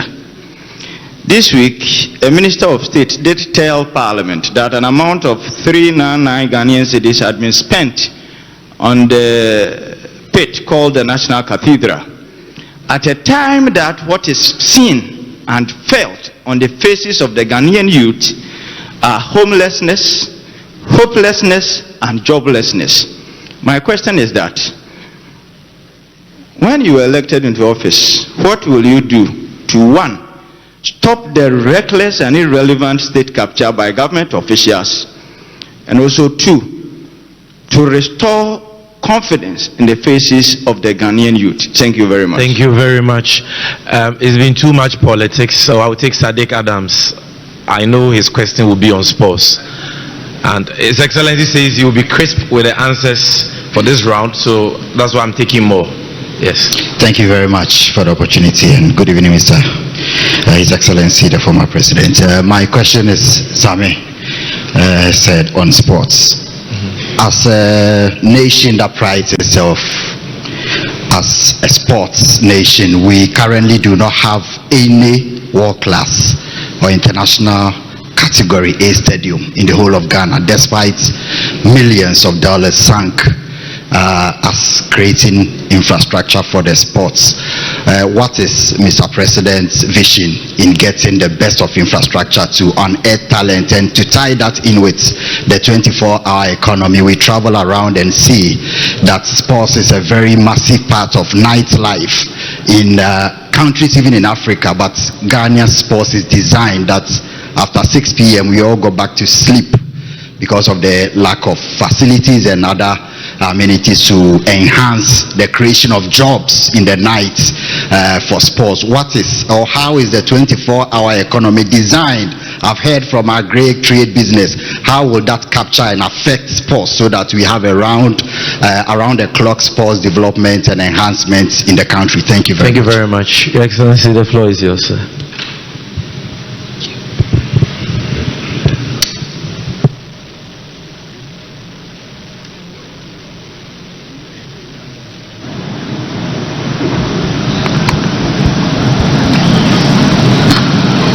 Thank you very much. I'll just add a few things to what I said about free SHS. One of the objectives we would set ourselves in terms of looking at the implementation again will be to allocate dedicated funding for free SHS. If we agree that education is the most important driver of prosperity and growth, then we must be prepared to identify and earmark funds for it. We already have GET Fund which goes into infrastructure, but we must find dedicated funding to be able to implement the free SHS seamlessly. Also, in addition to the question I answered in terms of 4 years, I have heard somebody say that 4 years, if somebody has 8 years, he'll be more responsible and accountable, and if somebody has 4 years, he will not be accountable. I mean, it's the most illogical statement I ever heard. You are the same person said 4 more for Nana, and so if you follow that logic, it means that no president deserves a second term. That's what the person is saying. So even your 8 years you are talking about, it means when you win and you want re-election, you are not going to be accountable. And so let's, put that illogical thinking aside and look forward. The first was about the prosecution of the laptop coup in regards to our colleague Baka Vomao. And I do think that I don't want to be in contempt of law, but I can say on authority that I don't think that prosecution was necessary. And so let me just keep it like that, so that I don't get cited for contempt. I think that prosecution was unnecessary, and it was an overreaction by the government. With regards to what is happening in Kenya, I don't think that we have to wait for the backlash of what the youth did in Kenya for us to do the things that we have to do. And that's why I started talking. I said, look, the time has come for us to act, and that it can't be business as usual. The Kenyan youth have sent a signal to the whole of Africa that they will push back if the leaders don't do the right thing. And so definitely I'm signaling that it will not be business as usual in our new administration. We'll cut out waste, we'll cut out opulence, we'll bring a code of conduct for public sector, public appointees, especially political appointees, in how they behave in terms of their modesty, in terms of their humility. Your appointment to that office is an opportunity to serve. It's not an opportunity to lord it over the people. And so our political appointees and public office holders must change their attitudes. And so that is what we're going to insist on, that people that we appoint are modest people, they are humble, they will open up to the people, and they'll do the things that will make the lives of our young people better. And so we're going to hold them to a higher criteria of service than people have been held to in the past.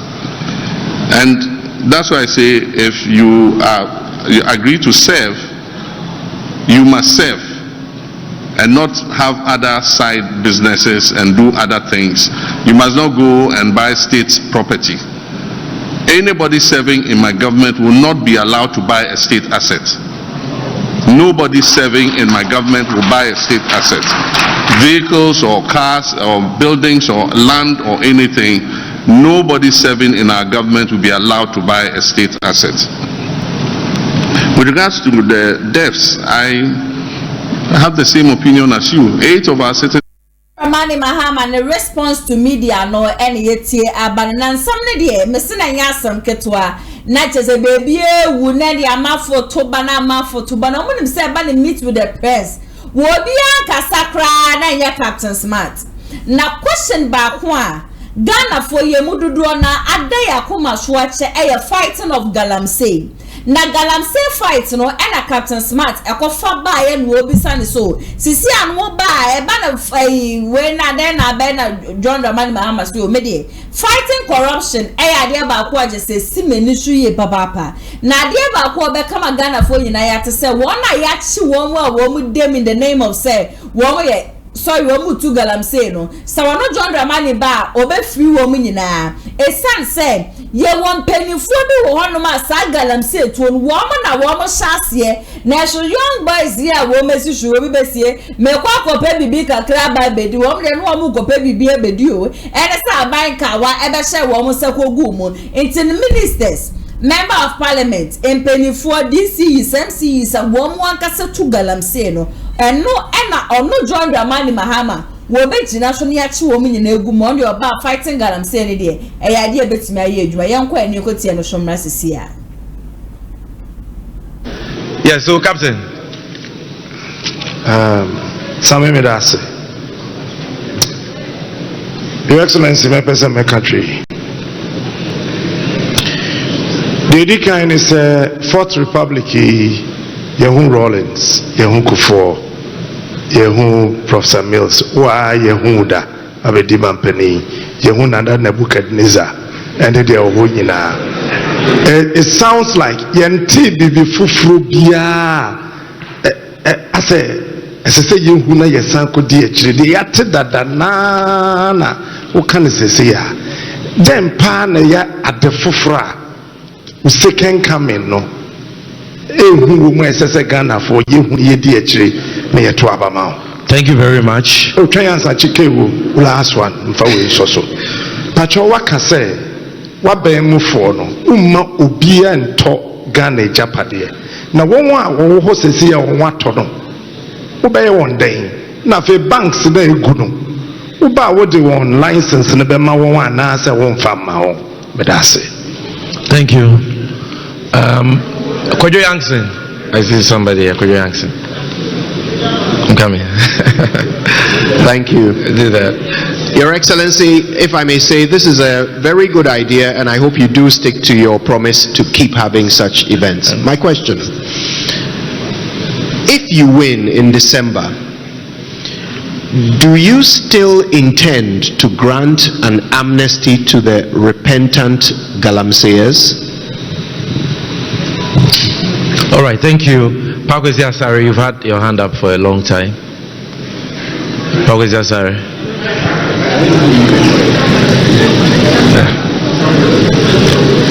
All right, thank you very much. My name is Pakwesi Asare. I work with Media General. So recently the IEA was calling for a law that will prolong the term of the governor of the Bank of Ghana to exceed that of the tenure of the president. I know that's the status quo. I think the governor has 4-year term, which is conterminous with that of the president. If you have the chance to renew the contract of the Bank of Ghana governor, would you do that? And you had severally called for a cabinet reshuffle. You had asked the president, Nana Addo Dankwa Akufo-Addo, to reshuffle his finance minister. He did that, and you never applauded him. Why? Thank you very much. Bernard Avile, welcome to you.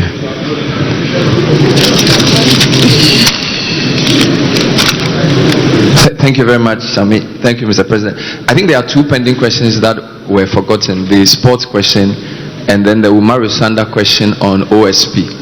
So my question is, you said that you can work with 60 ministers, which is interesting. The number of DCs has increased from 110 to 261. And it appears when districts are created, the EC also increases the constituency. So now we have 275. Those are also arms of government that are expensive. Now, while this is happening, the AMA had 9 districts created out of it in 2018 to 2019. So we are increasing districts. We are creating new districts even in AMA, but AMA has only 3 sub-metros. So the ability to raise revenue is also lower. So it's a 2-in-1 question. Are we going to stop at 261 districts, 275 constituencies, cutting cost? And within that same question, the issue of AMA becoming only 3 sub-metros, they can't raise enough revenue, so it's difficult to manage the city. You've spoken about building a new capital. Does that mean Accra is a lost cause? Thank you very much. Charles Okran of Daily Graphic. Charles Okran of Daily Graphic. Yes. Good evening, Your Excellency. Please, we've heard you talk about a lot of programs and policies, but we find ourselves under a very watertight IMF policy, under a John Jane administration. Would you would you ask for a review of the IMF program with us? Thank you. All right, bring the microphone to the front bench. There is a lady here who has a question.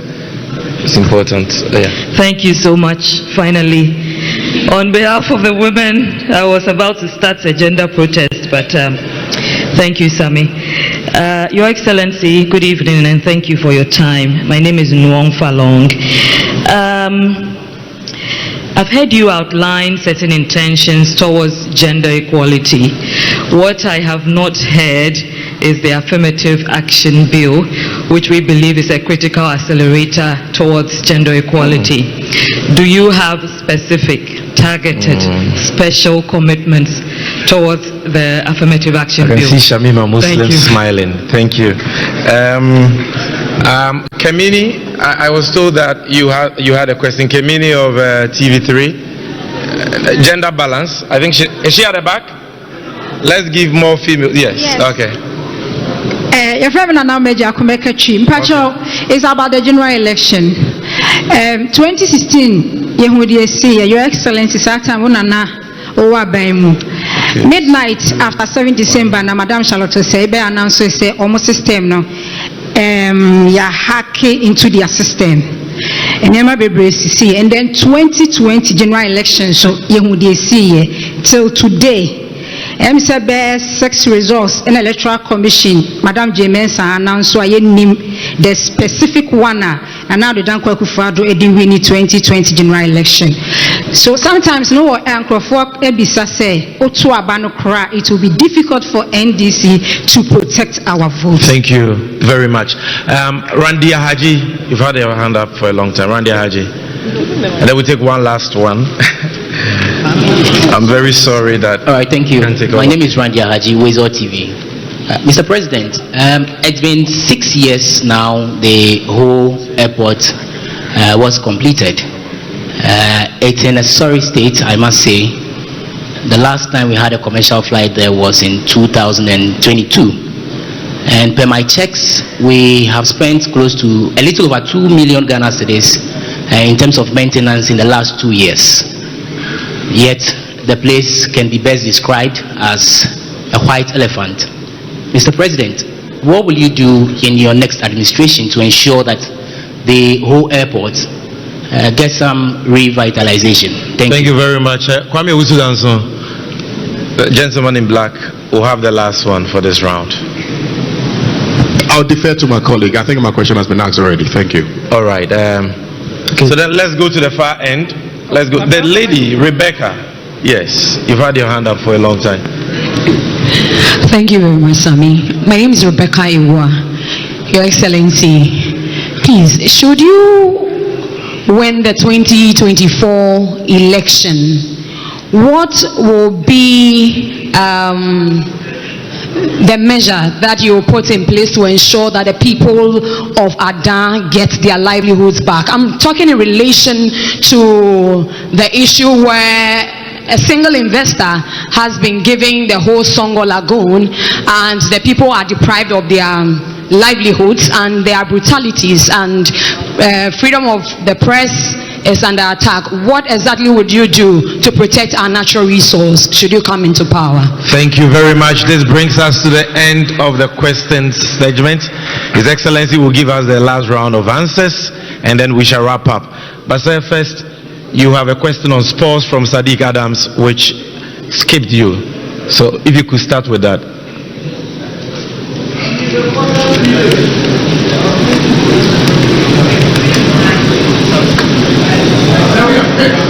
Men's good in the backs. I'm sorry I missed the question on sports.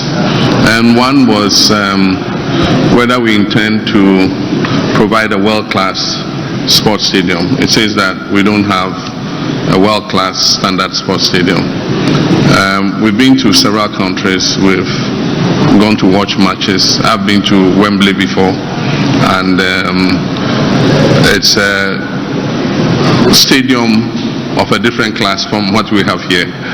And often countries are energized to build this stadia if you bid to host something. It creates the opportunity because you know that you get returns on the investment when the tournament comes to your country. And so I remember when we bid for the African Cup of Nations, some rehabilitation of stadia took place, but we didn't see any news, a world-class stadium built. In the current crisis in which we are, I would not stand here and promise that we will build a new stadium, but I've said that under the big push, we intend to spend a certain amount of money over 5 years on providing a good infrastructure to include roads, bridges, agro-industrial parks, and so on and so forth. That could include sports facilities, and if we make allocation, then we probably would look at providing such a stadium. And so that's what I can say. Sports, if you go to many countries, sports plays a very good part in the 24-hour economy. And so you find games being played at night under floodlights and so on and so forth. Unfortunately, here in many places we have to close the match before the sun goes down. Otherwise, there's not enough light to continue the match because we can't even keep the floodlights on. And so I do think that as part of the 24-hour economy, sports can play a very good part, and we'll invest in sports facilities and help the people engaged, the private sector engaged in sports facilities, to be able to provide, service at night so that our people can enjoy that service. During the working day, people go to work and things. In the evening, they want to go witness a football match or go witness an athletics meet, and we don't have exactly the facilities to sustain that. And so it's something that we will think about. Minyano bisa say a day importing and a year bibi fufra. You bet me a day and Satoso say we are there. A bit me assistant young man, ama ye shebre Ghana for shebre assistant. Na I'm say enyoma bebre makano. Makacho said the central plank of your economic policy initially is to stabilize the economy, and only the priority, because we be tokromu ayako sheno. I was say yetimi eye na yetimi apie free tokromu. Ansana waka bibiaka ho, and America said 24-hour economy no.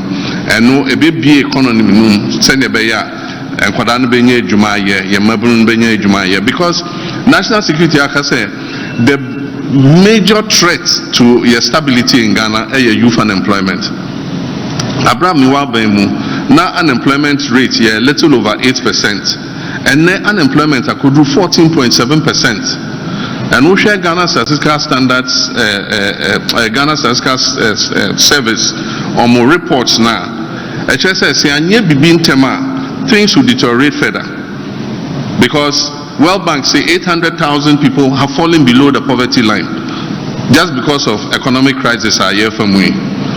Another Ghana Statistical Service report say 8 million of our people ended that back because they couldn't afford to eat. 8 million people did not eat for one day because they couldn't afford food. The major emergency I was food inflation ever from.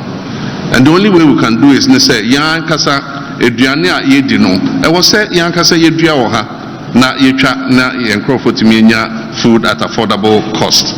Enti saa nyoma ni na e ya de a metimi aka say yebe ya ebe ma nyoma asesa amaye. Na osan bisa say yaba nyoma enkrofo afa anase omawia chese eye oman no japade omokwan afa no ye be en den se makan wo bebi bebre na nu ya mekola na lafo no omusu because o masasi bebre aban geye se ede ye bibi ene maye mo adwen se mo mfa nye biom na emra ne kire se wo se wo mfa nye wo mfa asase ne nye ade a wo giye ni nti unfa nye bioma e wo se uma asase no esan kọ nia ode asase no ma o yo ne de e ade a Opoku Kumasi online GHA obekono na eda honom ensam ne de e dosu ye papa they spent more than 3 hours cry e was adwumedie no asia na John Dramani Mahama what to ne bo answer questions media no e de ma no baako e questions o man Ghana ye mududu na kire ya adwen so sede Mahama be yo ye dede wo ba be ya de papa ben pana ye ba benya e de afiri mo bi a wa ba pen a wo kọ no ne mfom so a wo bo wa be mo create ye ne ade den we sua de afiri ma wo to ne bu eyiyi ano a na sede me sha ase na me ka se ne de no e na je se NPP amanyoko no mati Opoku Prempeh ene Dr. Mahamudu Bawumia wo mu be pie mu e wa Ashanti region Jubilee Park wo mu be bo nhyiemu wo honom je so obi abetumi akọ media ankwankwa ni ade nyina na ye dan mati Opoku Prempeh ene a kire Ghana fo nyina sa so I don't make a pie mu so e wo menhia so no wo mo kwa akode ko kire yire na no tu fo so we de ye yi wa agasa wade hye ye yi wa de nyina nti no abatu obi e ba ye be sere ye papa seja na mato e de ama MPP amanyoko no se de mati Opoku Prempeh sisi ano as ye koto aba ye be vote in as vice president no ye nto aba fan as member of parliament so mtumi nya obi a wo be replace no e wo menhia nti eno ada no e na just wo mu bi etu mu se wo bia no embra na on be peke ne form just nipa hodro a wo mu kofa wo mu form se nra na buhua enye asem keto akra mati Opoku Prempeh ne lawyer akwa peke form saso ena ni nua so akwa peke form ni nyina no menhia south ekunya ba ko ya obia e prigidi a hwe nim se nya me be ya adom na eja wo betumi a pass wo meko vetting after the vetting no tumi pass nkwade a na kwesi da eda nim ya no wo makwa akoto aba ntidi wo moto aba de obedi nkonom no saa nipa no ena be standing in ede ama Matthew Opoku Prempeh na nti ya mesaka ene se forms no kwa na busua 3,500 ukofa forms abetu 3,500 na afa forms na wie na wo submit forms no and I bet you 40,000 Ghana cedis say person be member of parliament ogrom hanim says e some get to 3,500 who submit 40,000 ye bisa so then na ya no wo mo chance na wo ma mo bi akwanya no mo show so ye party bankwa na wutua wodues iwe ni de wo so mo nya ne send obi wo ma kwatena bochi a wo te se gunya na beda ho antu wo pre no ho da bi uba enyade a wo mo be fa okra busha yankwa ni nkotie sansam we emra sisia dia tudwa ko Ashanti region Menchia South medru ho a na mene chemambute ebe twetwe nkobo na maka kiro se wo mo ebie enkrata mu e Menchia South na wo mo ahwe wo mo a wo manage ho se ne ya Matthew Opoku Prempeh wo mo dey as running mate no want to be nyina as member of parliament inti hwan e na ekoginem chairman na pay mache yeah chairman boko dey yeah adum ni mo pa go dey chairman nan tutu yete say committee a almost mo hwe abato efa MPP de obeginem e de ama Menchia South no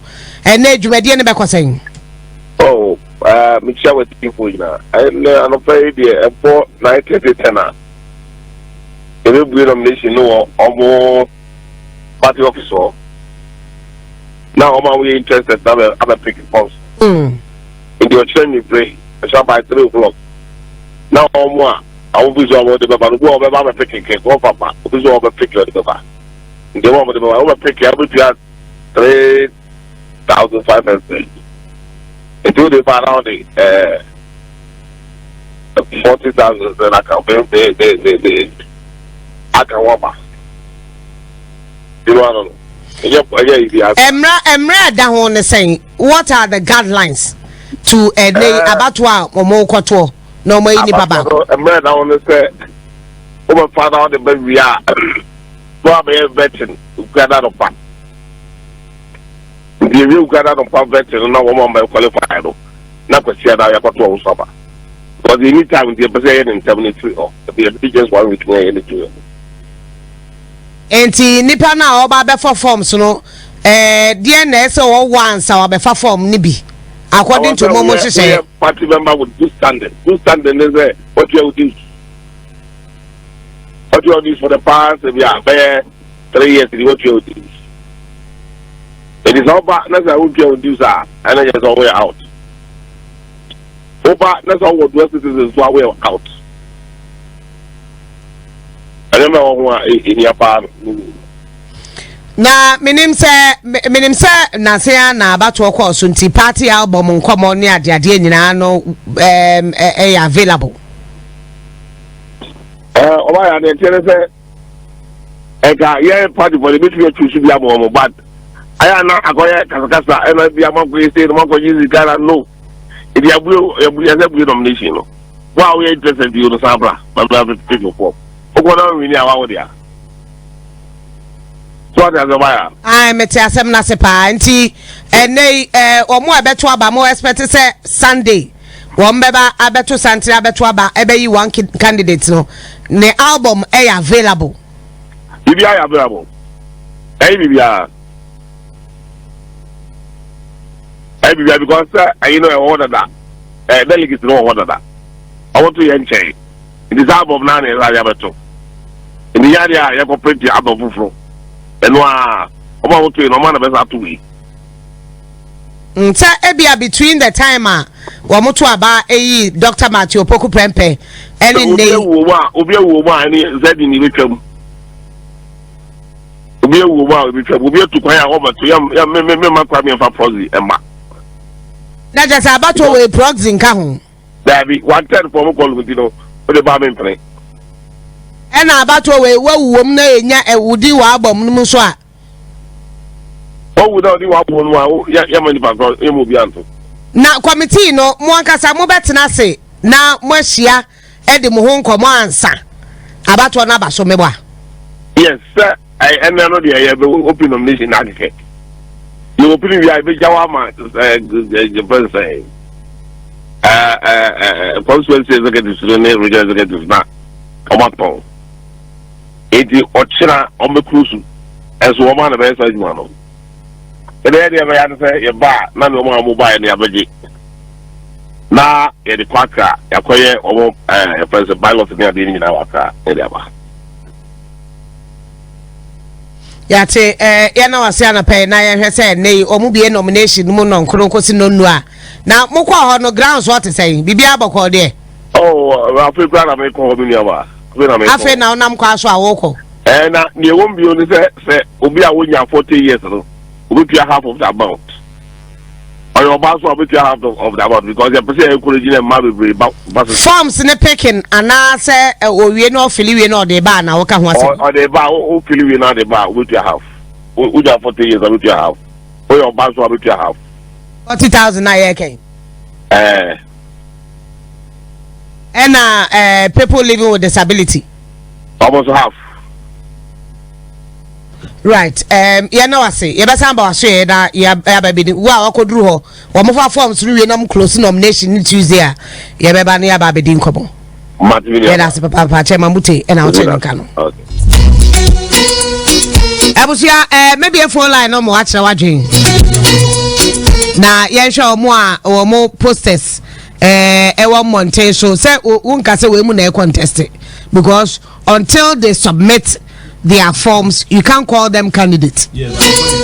But a beer declare omu intention posters 1 monte so tell say omunya ombeko pictures no social media anti yes we have be ya ma wo a wo declare intention and they be no nkrunkosi no nduna say wo mapie mo ho a wo mo akwafa forms no lawyer Nana Ejei Bafo Ewa lawyer Nana Ejei Bafo Ewa wono ni ade se obekwa akwafa forms ni bie na se wo mo eto aba si ahenefo no wo ma na dom a na o matumi ato amado yehwe se no nkron obeba hobi na waba be je forms ni bia na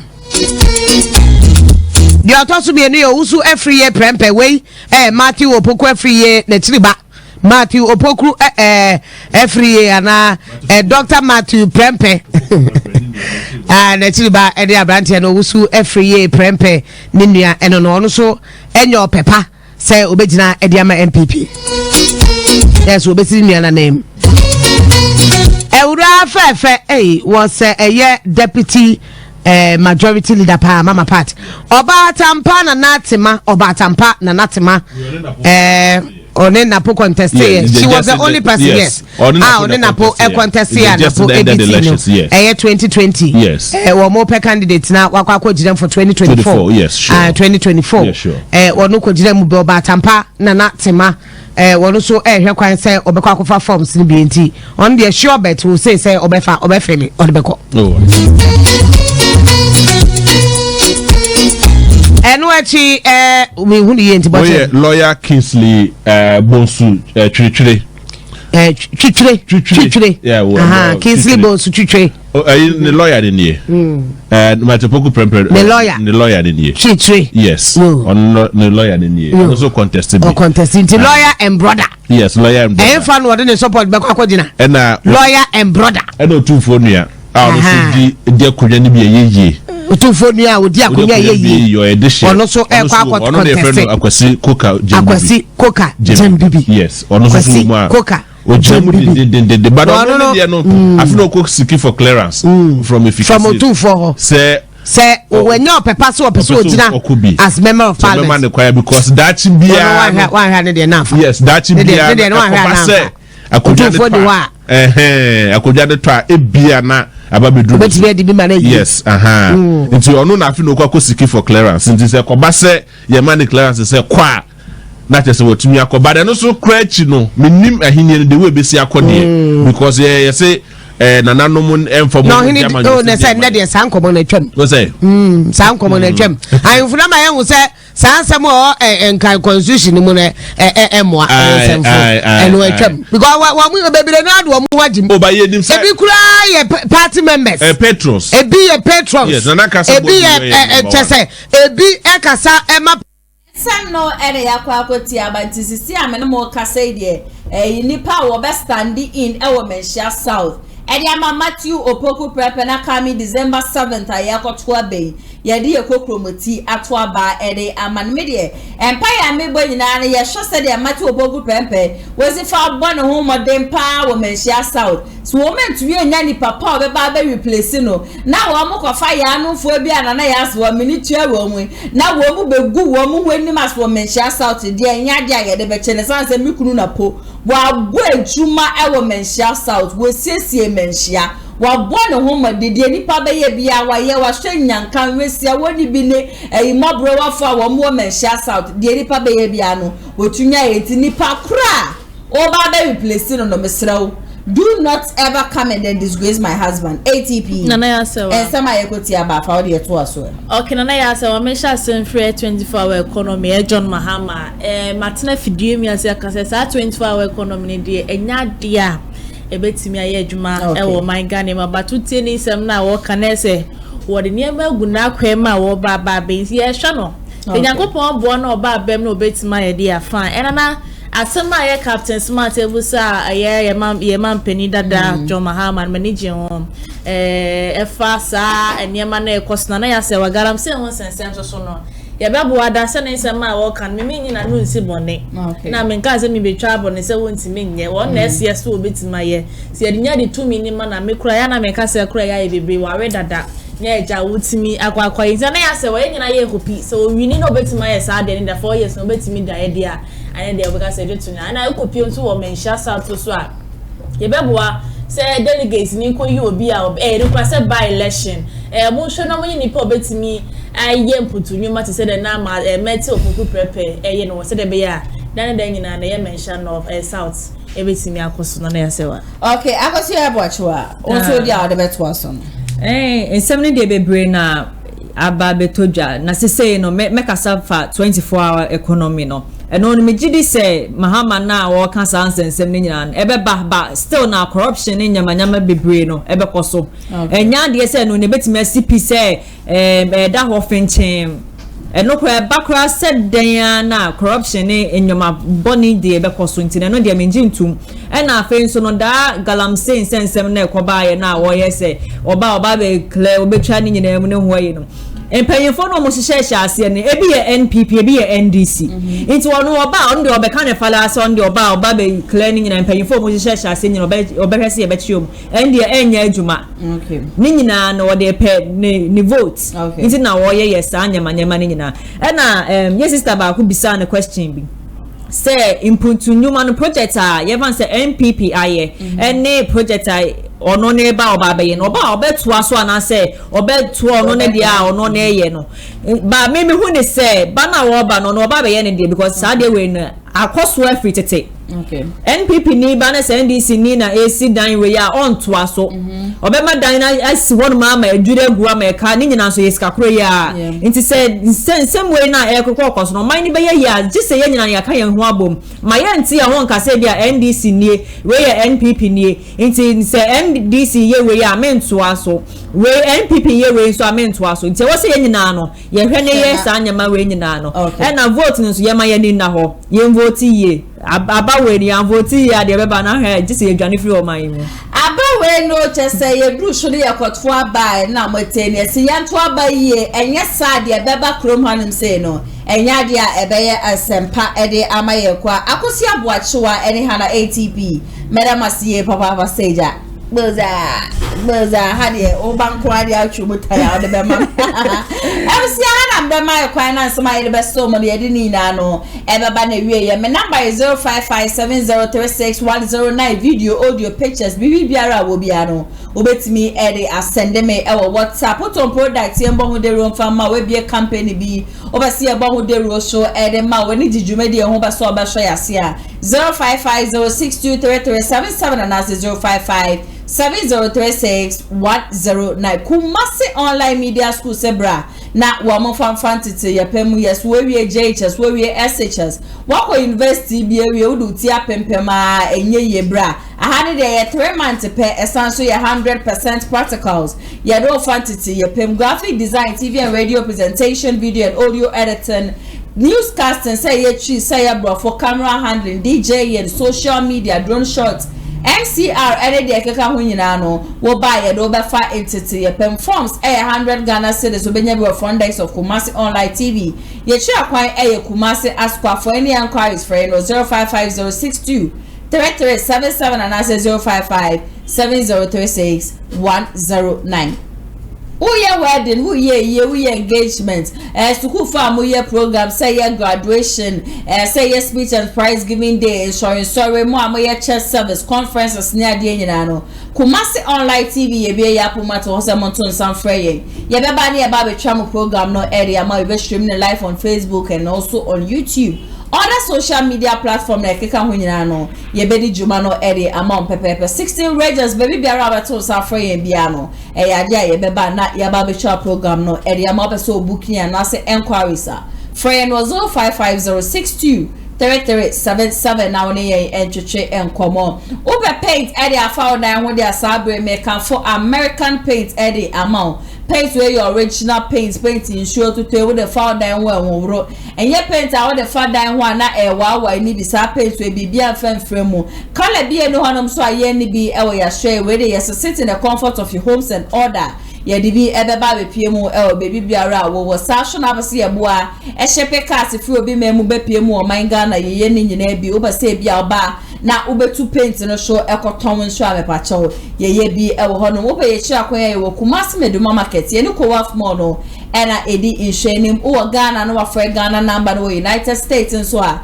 na wa number na eda honom no ere amame Abrante Pako Jo Manuel edit na MC honom de mame saso na Dennis edit video we mame executive producer Mr. Daniel Yeboa lawyer for Savatija Jumedie Munyina no nyakopo ensham ye papa sen ne den no majebre action sempa de ababa so mo comment section ase no mo amode mo fa majenche fa ho no mo share video we so mamunua na ono so enhye fa ma foforo no munyina sanka de ekoso e wo man Ghana uwia no ma thumbs up so e wo ho no me amede jumedie be som e dia mete so ane nana ya ase wo me ko so e kai mo se ene day enter 8 o'clock 9 to 10 de mo ba Kumasi online TV a mo benya live MPP amanyoko no wo mo dai matu Opoku Prempeh e dia che asante man nti misre nti na me be subscribe why wo subscribe sa na nya chance a wo benya notification eja once wa share ensem ne bi nyame adoma e be sanso e di share take care bye bye